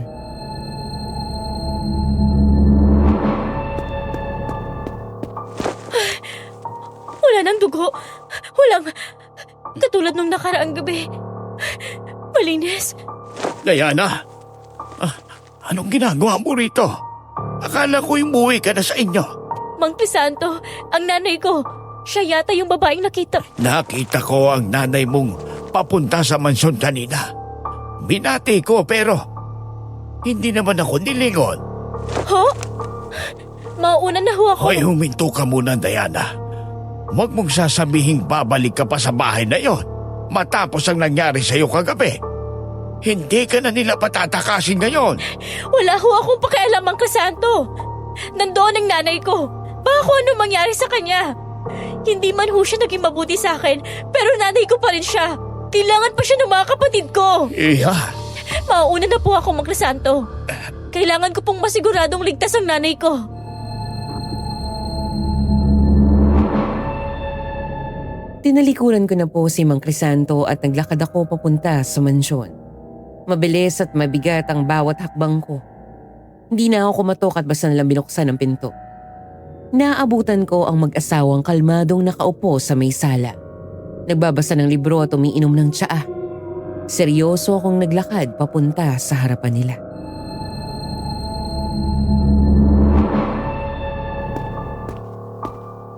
Diyan ka na pala, Diana. Wala ka na naman sa kwarto mo kagabi. Napapadalas yata ang paglabas-labas mo sa gabi. Bakit hindi ka maghanda ng almusal o linisin ang bahay, Diana? Hindi mo rin tinapos ang paglalaba mo kagabi. Naiwan sa labas ang mga damit na nababad sa tubig. Paano niyo nagagawang umakto na para bang wala kayong alam sa nangyari kagabi? Anong ibig mong sabihin, Diana? Hindi kita maintindihan. Kung dahil ito sa ginawang pagtataboy ng asawa ko sa nanay mo kagabi, kung nagsumbong siya sa iyo, ay wala kang dapat ikagalit sa amin. Ginawa lang namin yon para sa iyo. Hindi ba't ipinagbili ka niya? At nasa kasunduang hindi ka na niya pwedeng bawiin. Pero hindi pa umuwi ang nanay ko. Wala ang nanay ko sa amin at kagabi, inatake ako ng aswang. Isa sa inyo ang aswang o baka pareho kayo. Parang dumating si nanay at... Aswang? Naririnig mo bang sarili mo, Diana? Kami? Aswang? Nababaliw ka na yata, talagang bata ka. Dahil hindi kami aswang at malabo kaming maging aswang.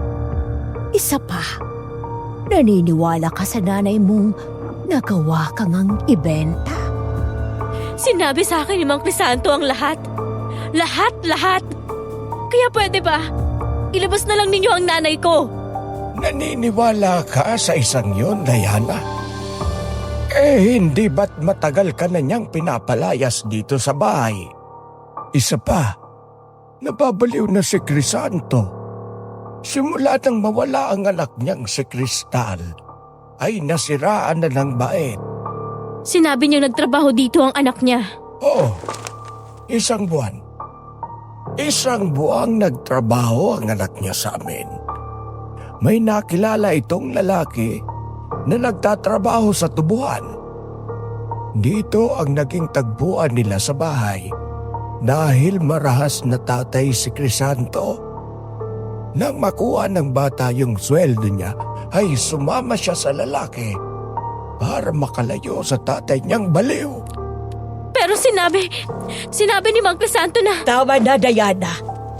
Kung mas naniniwala ka sa baliw na si Crisanto, wala na kaming magagawa. Narinig mo ng panig namin. At saka isa pa, wala rito ang nanay mo.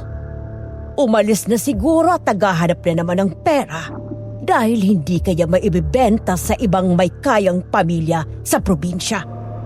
Pumanhi ka na lang sa silid mo kung ayaw mo magtrabaho ngayong araw. Huwag mo nang galitin ang asawa ko. Pero, hindi ako naniniwalang wala kayong alam. Basta na!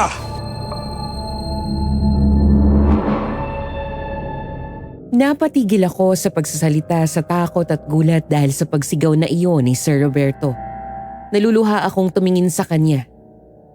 Galit itong nakatingin sa akin. Nanginginig naman ako. Hindi sa takot kundi sa galit dahil wala akong magawa. Galit dahil natatakot ako para sa nanay ko. Imbis na sumuway, sinunod ko sila. Pumanik ako sa kwarto ko. Habang umaakyat sa hagdan ay nag-iisip ako ng paraan kung paano mahanap sa malaking bahay na iyon si Nanay Miss Ligaya. Sinarado ko ang pintuan ng kwarto. Hinarang ko ang maliit na drawer at saka naghanap ng pwedeng ipanglaban. Nakita ko ang gunting sa banyo. Kinuha ko ito at naghintay.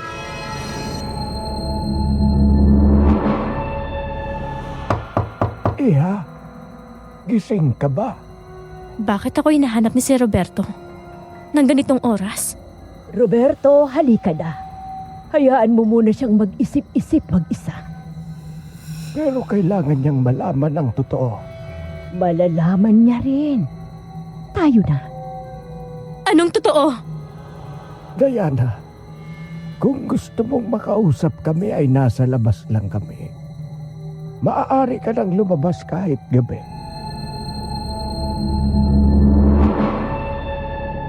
Takang-taka ako ng mga sandaling yon, Miss Ligaya. Nagdadalawang isip ako kung lalabas ba ako lalo pat lumulubog na ang araw. Pero mas nanaig sa akin ang kagustuhang malaman kung nasaan ang nanay ko. Kaya itinago ko ang gunting sa bewang ko. Nakaipit ito sa aking shorts. Lumabas ako ng kwarto at naglakad pababa sa sala. Doon ko nakita ang mag-asawa na naghihintay. Mukhang sigurado silang lalabas ako.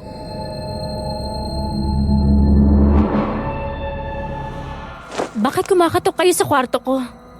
Tinitingnan lang namin kung gising ka pa. Lalo't hindi maganda ang pagtatapos ng pag-uusap natin. Ang kailangan ko pong malaman ay kung nasaan ang nanay ko. Dito siya huling nakita. Pakiusap. Kahit bayaran ko yung perang binigay niyo sa kanya. Basta makauwi lang siya. Bakit, Diana? Hindi pa dapat matuwa ka? Kasi makakaganti ka na kung sakaling wala na ang nanay mo. Sa mga taong inalipusta ka niya, sinaktan. Dapat nga'y magsaya ka. Hindi po ganoon yon. Mahal ko pa rin ang nanay ko. Wala sabi ng nanay mo, Diana. Hindi ako naniniwala. Simula nang dumating ako rito, puro kababalaghan na lang ang nararanasan ko rito. Tapos, 2 magkasunod na gabi, 2 gabi ako sinubukang patayin ng aswang. Sinabi mo si Roberto na nangaso ka ng unang gabing may nagtangka sa buhay ko. Sino sinubukan mong hulihin? Ako? Nababaliw ka na, Diana. Tiilan niyo ang pagsasabi ng ganyan dahil malinaw ang isip ko. Tanda ang sugat at pasa ko sa katawan. Lahat ng yon totoo. Diana, tumigil ka na. Hindi ka na namin dapat Bakit kasi hindi yun na lang ako sagutin ng tama? Bakit hindi nyo na lang aminin kung ano talaga kayo? Nakita ko ang asawa mo. Nakita ko may dumudugo siyang sugat sa tiyan. Eksaktong lugar kung saan siya sinaksak ni Mang Crisanto nang ipagtanggol niya ako. Paano niyo ipapaliwanag yun ngayon? Hindi ba pwedeng aksidente ko lang nasugatan ng sarili ko? At saka daplis. Kung totoong tao nga kayo, at ang sugat na yun ay daplis lang, bakit kumukulo ang lana na to?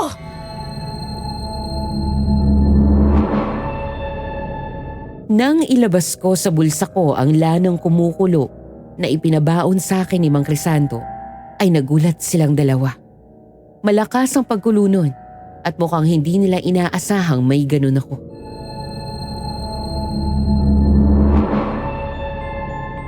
Saan mo nakuha yan?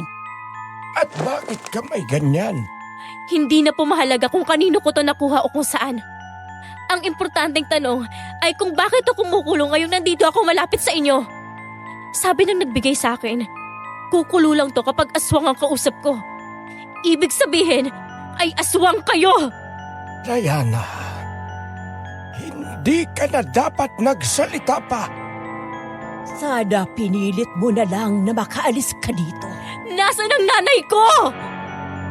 Patay na ang pakialamerang yon. At mamamatay ka na rin dito. Nanigas ang buong katawan ko, Miss Ligaya. Nang unti-unting magbago ng anyo si Sir Roberto, nakita ko ang itsura nito. Ang itsura nitong bayawak na aswang. Sigurado na po ako na siya ang gustong kumain sa akin ng gabing iyon. Matagal na kitang gustong tikman, Diana. Ngayon ay magagawa ko na. Hindi mo ako makukuha ng hindi lumalaban! Nang sumugod sa akin ang aswang ay inilabas ko na ang gunting.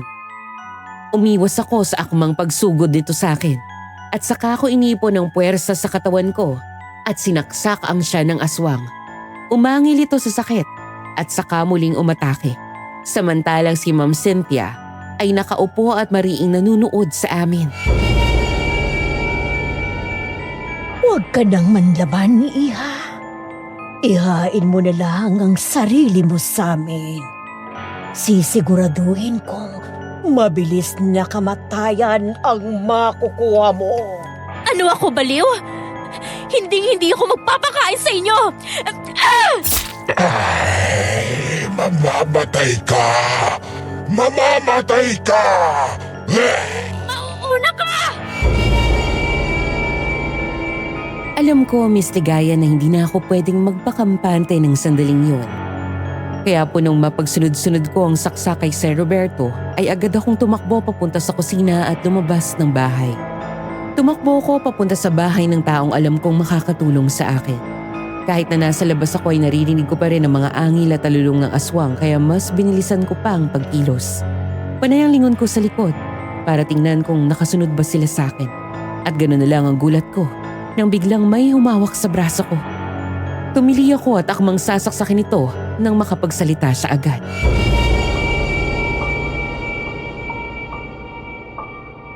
Diana?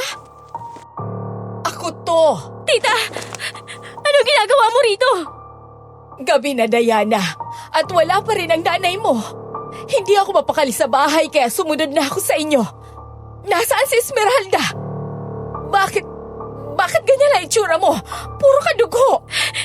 Tita! Anong nangyari sa'yo? Sabihin mo na. Kinakabahan ako. Ang nanay mo, nasaan si Esme? Aswang ang mag-asawang yun, tita.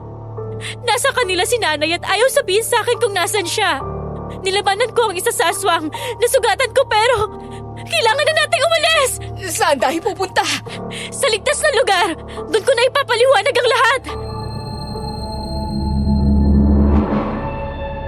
Hila-hila ko po si tita na punong-puno ng tanong kung saan kami pupunta. Nang makita ko ang ilaw sa isang pamilyar na bahay ay saka pa lang ako nakahinga ng maluwag.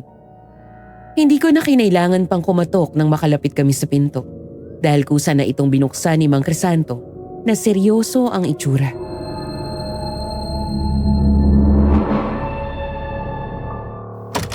Pumasok na kayo sa loob. Pwede bang sabihin niyo sa akin ang nangyayari? Ipaliwanag ninyo! Hindi yung nag-uusap kayo na kayo lang din na nagkakaintindihan. Sino naman itong babaeng to, Diana? Bakit nagsama ka pa ng mahinang nilalang? Baka mapatay lang to kapag sumugod tayo sa aswang. Pasensya naman, Crisanto. Hindi ko po inaasahang susundan niya ako. Kapatid siya ni Mama. Dapat po bang sabihin natin sa kanya? Oo. Ano? Naghihintay ako. Nasaan ang kapatid ko? Ipaliwanag niyo sa akin ang nangyayari! Aswang ang mag-asawang pinagbentahan ninyo kay Diana. Ngayon, nasa kanila ngayon ang kapatid mo. At pinagbabalakang kainin. Swerte niya kung buhay pa siya. Dahil ang mga aswang ay walang pinapalampas. Aswang! Hindi totoo ang mga aswang! Natutuliro lang si Esmeralda nung naniniwala siya Tita! Sa tingin niyo, Paano ko nakuha ang mga sugat na to? Ano yung alulong na narinig mo kanina? Galing sa telebisyon? Gawa-gawa? Totoo ang mga aswang at kailangan mo nang maniwala dahil hawak nila si nanay. Hindi! Hindi ako naniniwala! Maniwala ka man o sa hindi, wala akong magagawa. Ang kailangan ngayon ay makaisip tayo ng paraan kung paano sila maililigtas. Diana, matagal na akong may plano para sa paghihiganti ko sa kanila. Ano po yun? Papasok ako sa bahay at susunugin ko yon. Kasama ang mga aswang. Mamamatay sila doon. Kaming lahat. Pero bago yun ay ililigtas at ilalabas ko muna ang nanay mo. Suicide mission ang gusto mong gawin, Mang Crisanto. Mamamatay ka ron. Hindi! Hindi! Iya, wala nang naghihintay pa sa akin dito. Hindi! Mang Crisanto, hindi magugustuhan ng anak mo ang gagawin mo kung buhay pa siya. Mang Crisanto, pag-isipan niyo pong mabuti dahil mahalaga ang buhay mo. Marami ka pa pong pwedeng tulungan. Katulad ko. Nanubig ang mga mata ng matanda at nag-iwas ng tingin. Mahigpit ko siyang niyakap at saka po umalog ang balikat ng matanda. Sobrang hirap ng pinagdaanan ni Mang Crisanto. At parang naiintindihan ko rin siya. Pareho kaming nawala ng minamahal. Naghahanap ng pagmamahal ng pamilya. Gusto kong tumulong. Anong gagawin natin para mailigtas si Esmeralda? Humiwalay po ko kay Mang Crisanto at nilingon si Tita Kayla. Seryoso ko siyang tiningnan. Mukha naman siyang desidido sa nais naming gawin. Nagkatinginan kaming ulit ni Mang Crisanto at inumpisa na naming pagplanuhan ang gagawin namin mamaya.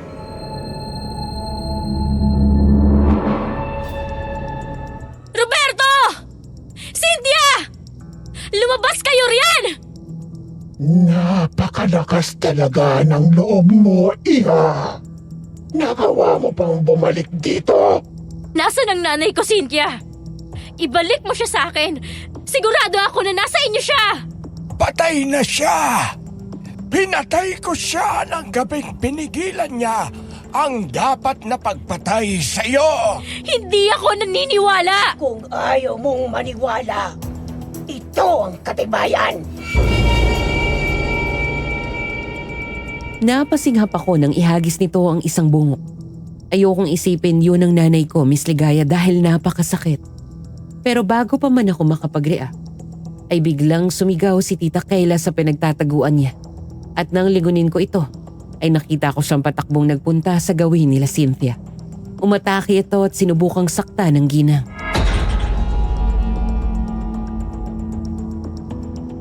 Papatayin ko kayo sa ginawa niyo sa aking kapatid! Tita! Kayla! Malakas na umangilang mag-asawang aswang. Nagsimula na ang labanan. Sinugod ako ni Roberto kaya inilabas ko ang mahabang itak na ibinigay sa akin kanina. Humarang ako sa harapan ni Cynthia habang nilalabanan ni Mang Crisanto at tita si Roberto. Nakakatakot nang ngumiti sa akin ang aswang. Nay! Ano ginawa niyo? Anong kasalanan ko sa inyo para gawin sa amin to? Dahil pakialamera ang nanay mo. Kung hinayaan ka na lang na sa amin, mabubuhay sana siya. Nakikita ko siyang umaaligid sa bahay. Pero hindi ko pinansin.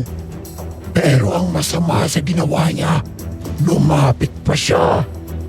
Bakit ka nagagalit sa akin, Diana? Binigyan na kita ng pabor. Iniligpit ko ng kalat na hindi mo kayang itapon. Hindi ako naniniwala. Hindi ako naniniwala patay na ang nanay ko. At mahal ko si nanay. Mahal na mahal ko siya kahit na may hindi kami pinagkakaunawaan. Maniwala ka man o hindi, iisa lang ang kalalabasan nun. Patay na ang nanay mo! Napakasama mo! Magbabayad ka! Sa galit at sakit na nararamdaman ko'y sinugod ko sa Cynthia, Miss Ligaya. Lahat ng sakit na nararamdaman ko ay inipon ko at nang makalapit ako kay Cynthia ay sinaksak ko kaagad siya sa tiyan na hindi niya naiwasan. Inilang ulit ko yon hanggang sa makita kong lumalabas na sa likuran niya ang dulo ng itak ko. Napaaray ako sa hapde nang bumaon sa hita ko ang kuko nito. Napaupo ako sa lapag at akmang iibabaw siya sa akin nang inalis ko ang itak sa kanyang tiyan at saka ginamit yon para putulin ang kanyang kamay. Bumuho sa akin ang mainit niyang dugo pero hindi ako nag-alintana. Diana! Tagain mo sa ulo! Putulin mo ang ulo para mamatay sila ng tuluyan! Opo!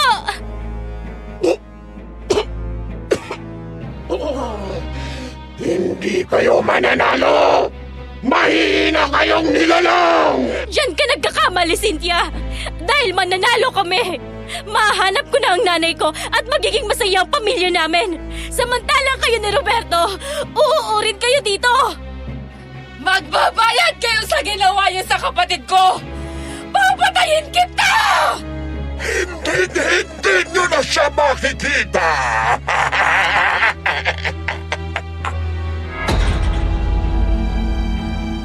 Malakas na alulong ang narinig ko sa paligid.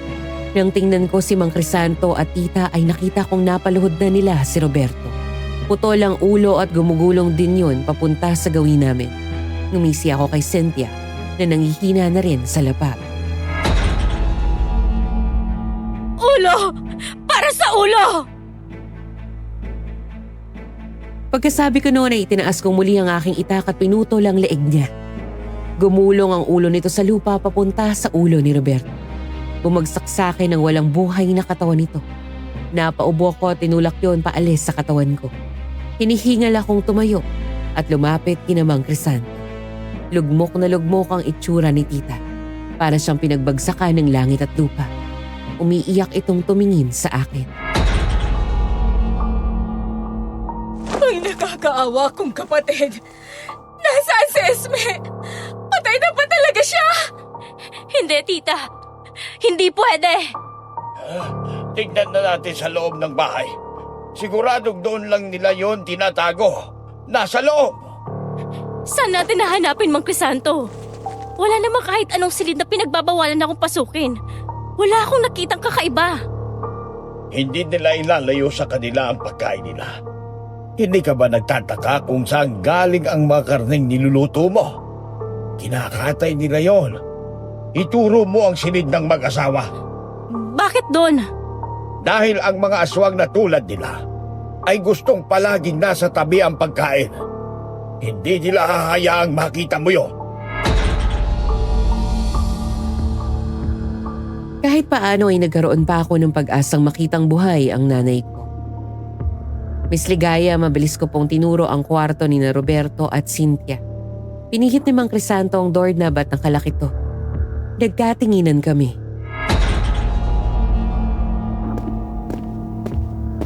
Ako nagsisipa ko walang susi. Baka nasa loob lang si Esme. Ang kapatid ko. Ako na, tita. Wala akong susi eh. Nang mabuksan ang pinto ay agad pumasok sa loob ng kwarto si tita. Doon namin nakita si nanay na nakatali sa gilid ng kama. May takip sa bibig habang punong-puno ng dugo sa katawan. Kaagad kaming lumapit sa kanya. Inalis ni tita ang takip sa bibig ni nanay.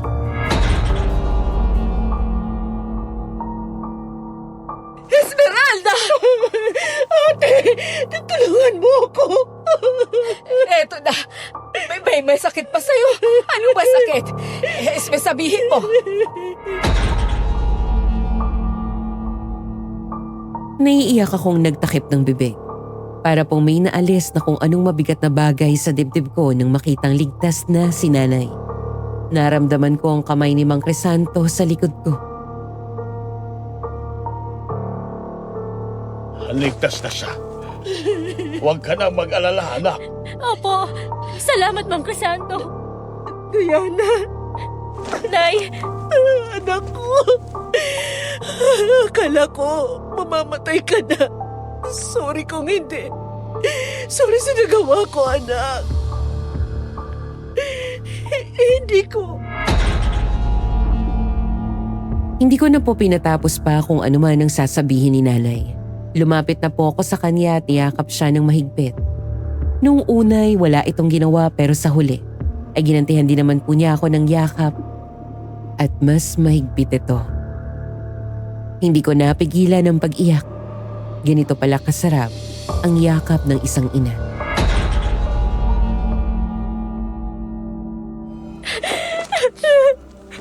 Sorry, Nay. Iniwan kita. Iniwan kita. Hindi ko alam. Okay lang. Mas gusto ko yun. Sigurado akong ligtas ka. Ligtas ka. Anong ginawa nila sa'yo, Esme? Sabihin mo, akala namin pinatay ka na nila. May pinakita silang buho. Hindi ko kasi maiwan si Diana. Ayaw niya sumama kaya nanatili muna ako. Nakita ko yung aswang na hinahabol siya. Nakita ko papatayin ka, anak. Hindi ko pala kaya. Hindi ko kayang mawala ka rin. Kaya naman sinugod ko yung aswang. At pagkatapos, hinampas niya ako kaya ako nakatulog. Nagising na lang ako sa kwartong to. Balot na balot sa dugo. Ang importante ngayon ay ligtas ka na, Esmeralda. Halina kayo. Dapat ay umalis na tayo. Kailangan pa nating ipasok ang bangkay ng mga aswang para makasama sa sulong. Sumang-ayon po kaming lahat sa sinabi ni Mang Crisanto, Miss Ligaya. Kaya dali-dali kaming lumabas ng silid na yon at bumaba sa hagdan. Pero ganoon na lang po ang sindak namin nang makita ang isang halimaw na nakatayo sa paanan ng hagdan. 2 ulo sa isang katawan. Ano sa tingin ninyo? Makakatakas kayo? Mamamatay kayong lahat dito! Paano nila nagawa yan? Dahil hindi sila basta-basta aswang lang. May ginamit silang salamangka. Hindi niyo ba kami titigilan? Tumakas na lang tayo! Diana! Mamamatay kayo! Mabilis kaming sinugod ng aswang dahilan para mahulog kaming lahat sa hagdan. Ako po ang unang nakabawi, Miss Ligaya. Tiningnan ko ang halimaw na nakatuon ng pansin kina Tita Kayla at nanay. Lumingon ako sa paligid at hinanap si Mang Crisanto pero wala ito roon. Kayo ang uunahin ko! Walang pagdadalawang isip akong tumayo at kinuhang itak ko. Itinaas ko ito sa ere at walang alinlang sinaksak sa likuran ng mag-asawang aswang. Galit na galit ako. Hindi niyo ba kami titigilan? Tigilan niyo na kami! Mamatay na kayo! Mamatay na kayo! Diana, tayo na. Tama na yan. Lumabas na kayo. Kayla, Esmeralda. Dahil sisilaban natin ang bahay na ito. Teka, pero si Diana! Anak! Hinila na lang ni Tita si Nanay palabas dahil ayaw nitong sumama. Tiningnan ko si Mang Crisanto na may hawak na lalagyan ng gas. Nagkatinginin po kami at sapat na yon para magkaintindihan kami. Sinabuyan ni Mang Crisanto ng gas ang katawan ng aswang. Nakikita ko ang mga sugat na unti-unting nagbabalik sa dati. Mamamatay na po ba sila niyan? Oo. Kung hindi pa rin, paulit-ulit natin silang papatayin para wala na silang masaktang pampamilya.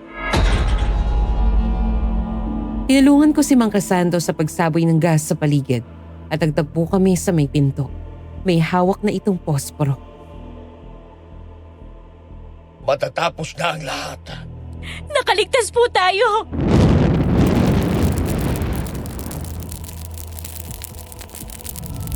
Binitawan ni Mang Crisanto ang posporo at gas at sumiklab ang napakalaking apoy sa loob ng kabahayan. Nakita ko kung paano lamunin ng apoy ang katawan ng aswang. Nagkaroon ako ng satisfied na ngiti sa labi ko dahil alam ko pong marami kaming nailigtas na taong maaari pa nilang maging biktima. At naipaghiganti na rin po namin ang anak ni Mang Crisanto. Miss Ligaya, mabilis na lumipas ang 1 taon simula nang mangyari ang bangungot na yun sa amin. Napakarami pong nangyari sa mga lumipas na buwan. Kahit papaano po ay naging maayos ang samahan namin ni Nanay. Hindi na po niya ako sinasaktan at tinuturing na rin niya akong isang anak. Hindi naman po ako nagmamadali sa proseso ng relasyon namin. Masaya na po ako at nagkakaroon kami ng improvement sa isa't isa. Pasasaan po ba't darating din ang panahong maghihilom ang mga sugat ng nakaraan? Si Tita Kyla naman ay civil na lang sa akin. Hindi niya ako gaanong kinakausap pero maayos na rin ang pakikitungo niya sa akin. Naiintindihan ko naman po ang pinanggagalingan niya. Inalagaan niya si nanay pagkatapos mangyari yung ganun, kaya ayos lang po.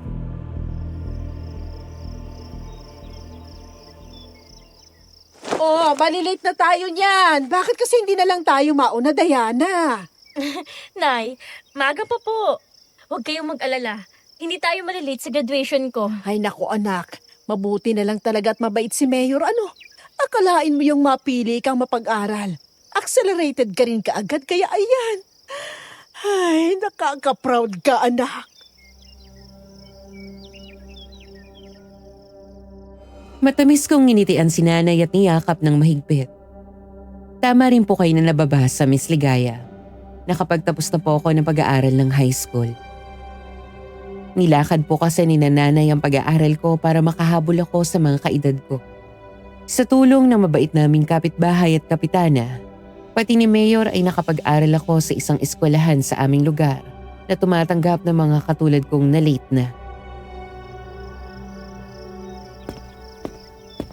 Oh, ay halina kayo. Ay ito na ang jeep. Ay, Mang Crisanto! Nakauwi na po pala kayo? Kailan pa? Ay nito lang din. Sinabihan kasi ako ni Esme na graduation mo raw ngayon. Kaya ay tinaong ko lang talaga. Naku, salamat po. Kumusta nga po pala ang Maynila?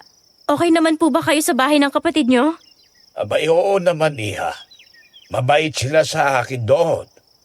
Ang mga pamangking ko ay mga sweet pa. Noong nakaraan ay sinama pa ako sa Japan. Ay, wow.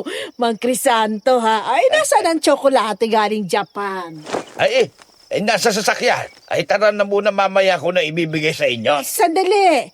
Si Ate Kayla kasi mabagal kumilos. Nasa kwarto pa eh. Ate Kayla, alis na tayo! Tara na! Ayan na, Esme! Ano, ready na ako! Tara na!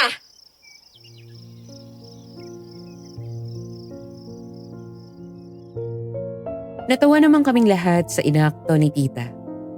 Niyakap ako ni nanay at saka kami sumakay ng jeep. Masasabi ko naman po masaya na po ako noon, Miss Ligaya.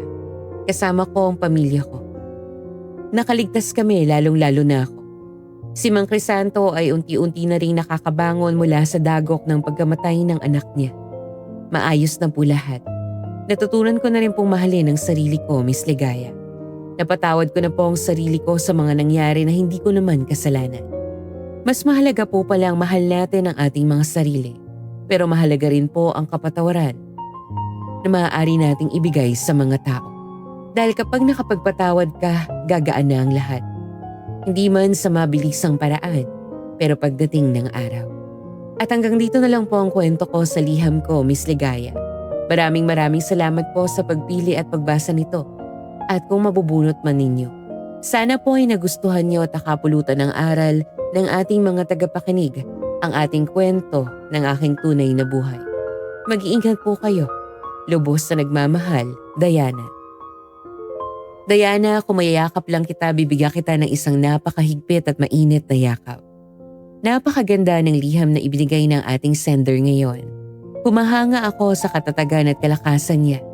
Kasi isipin niyo na kapag patawad at mas nanaig ang pagmamahal na mayroon siya sa kanyang ina at sa kanyang pamilya.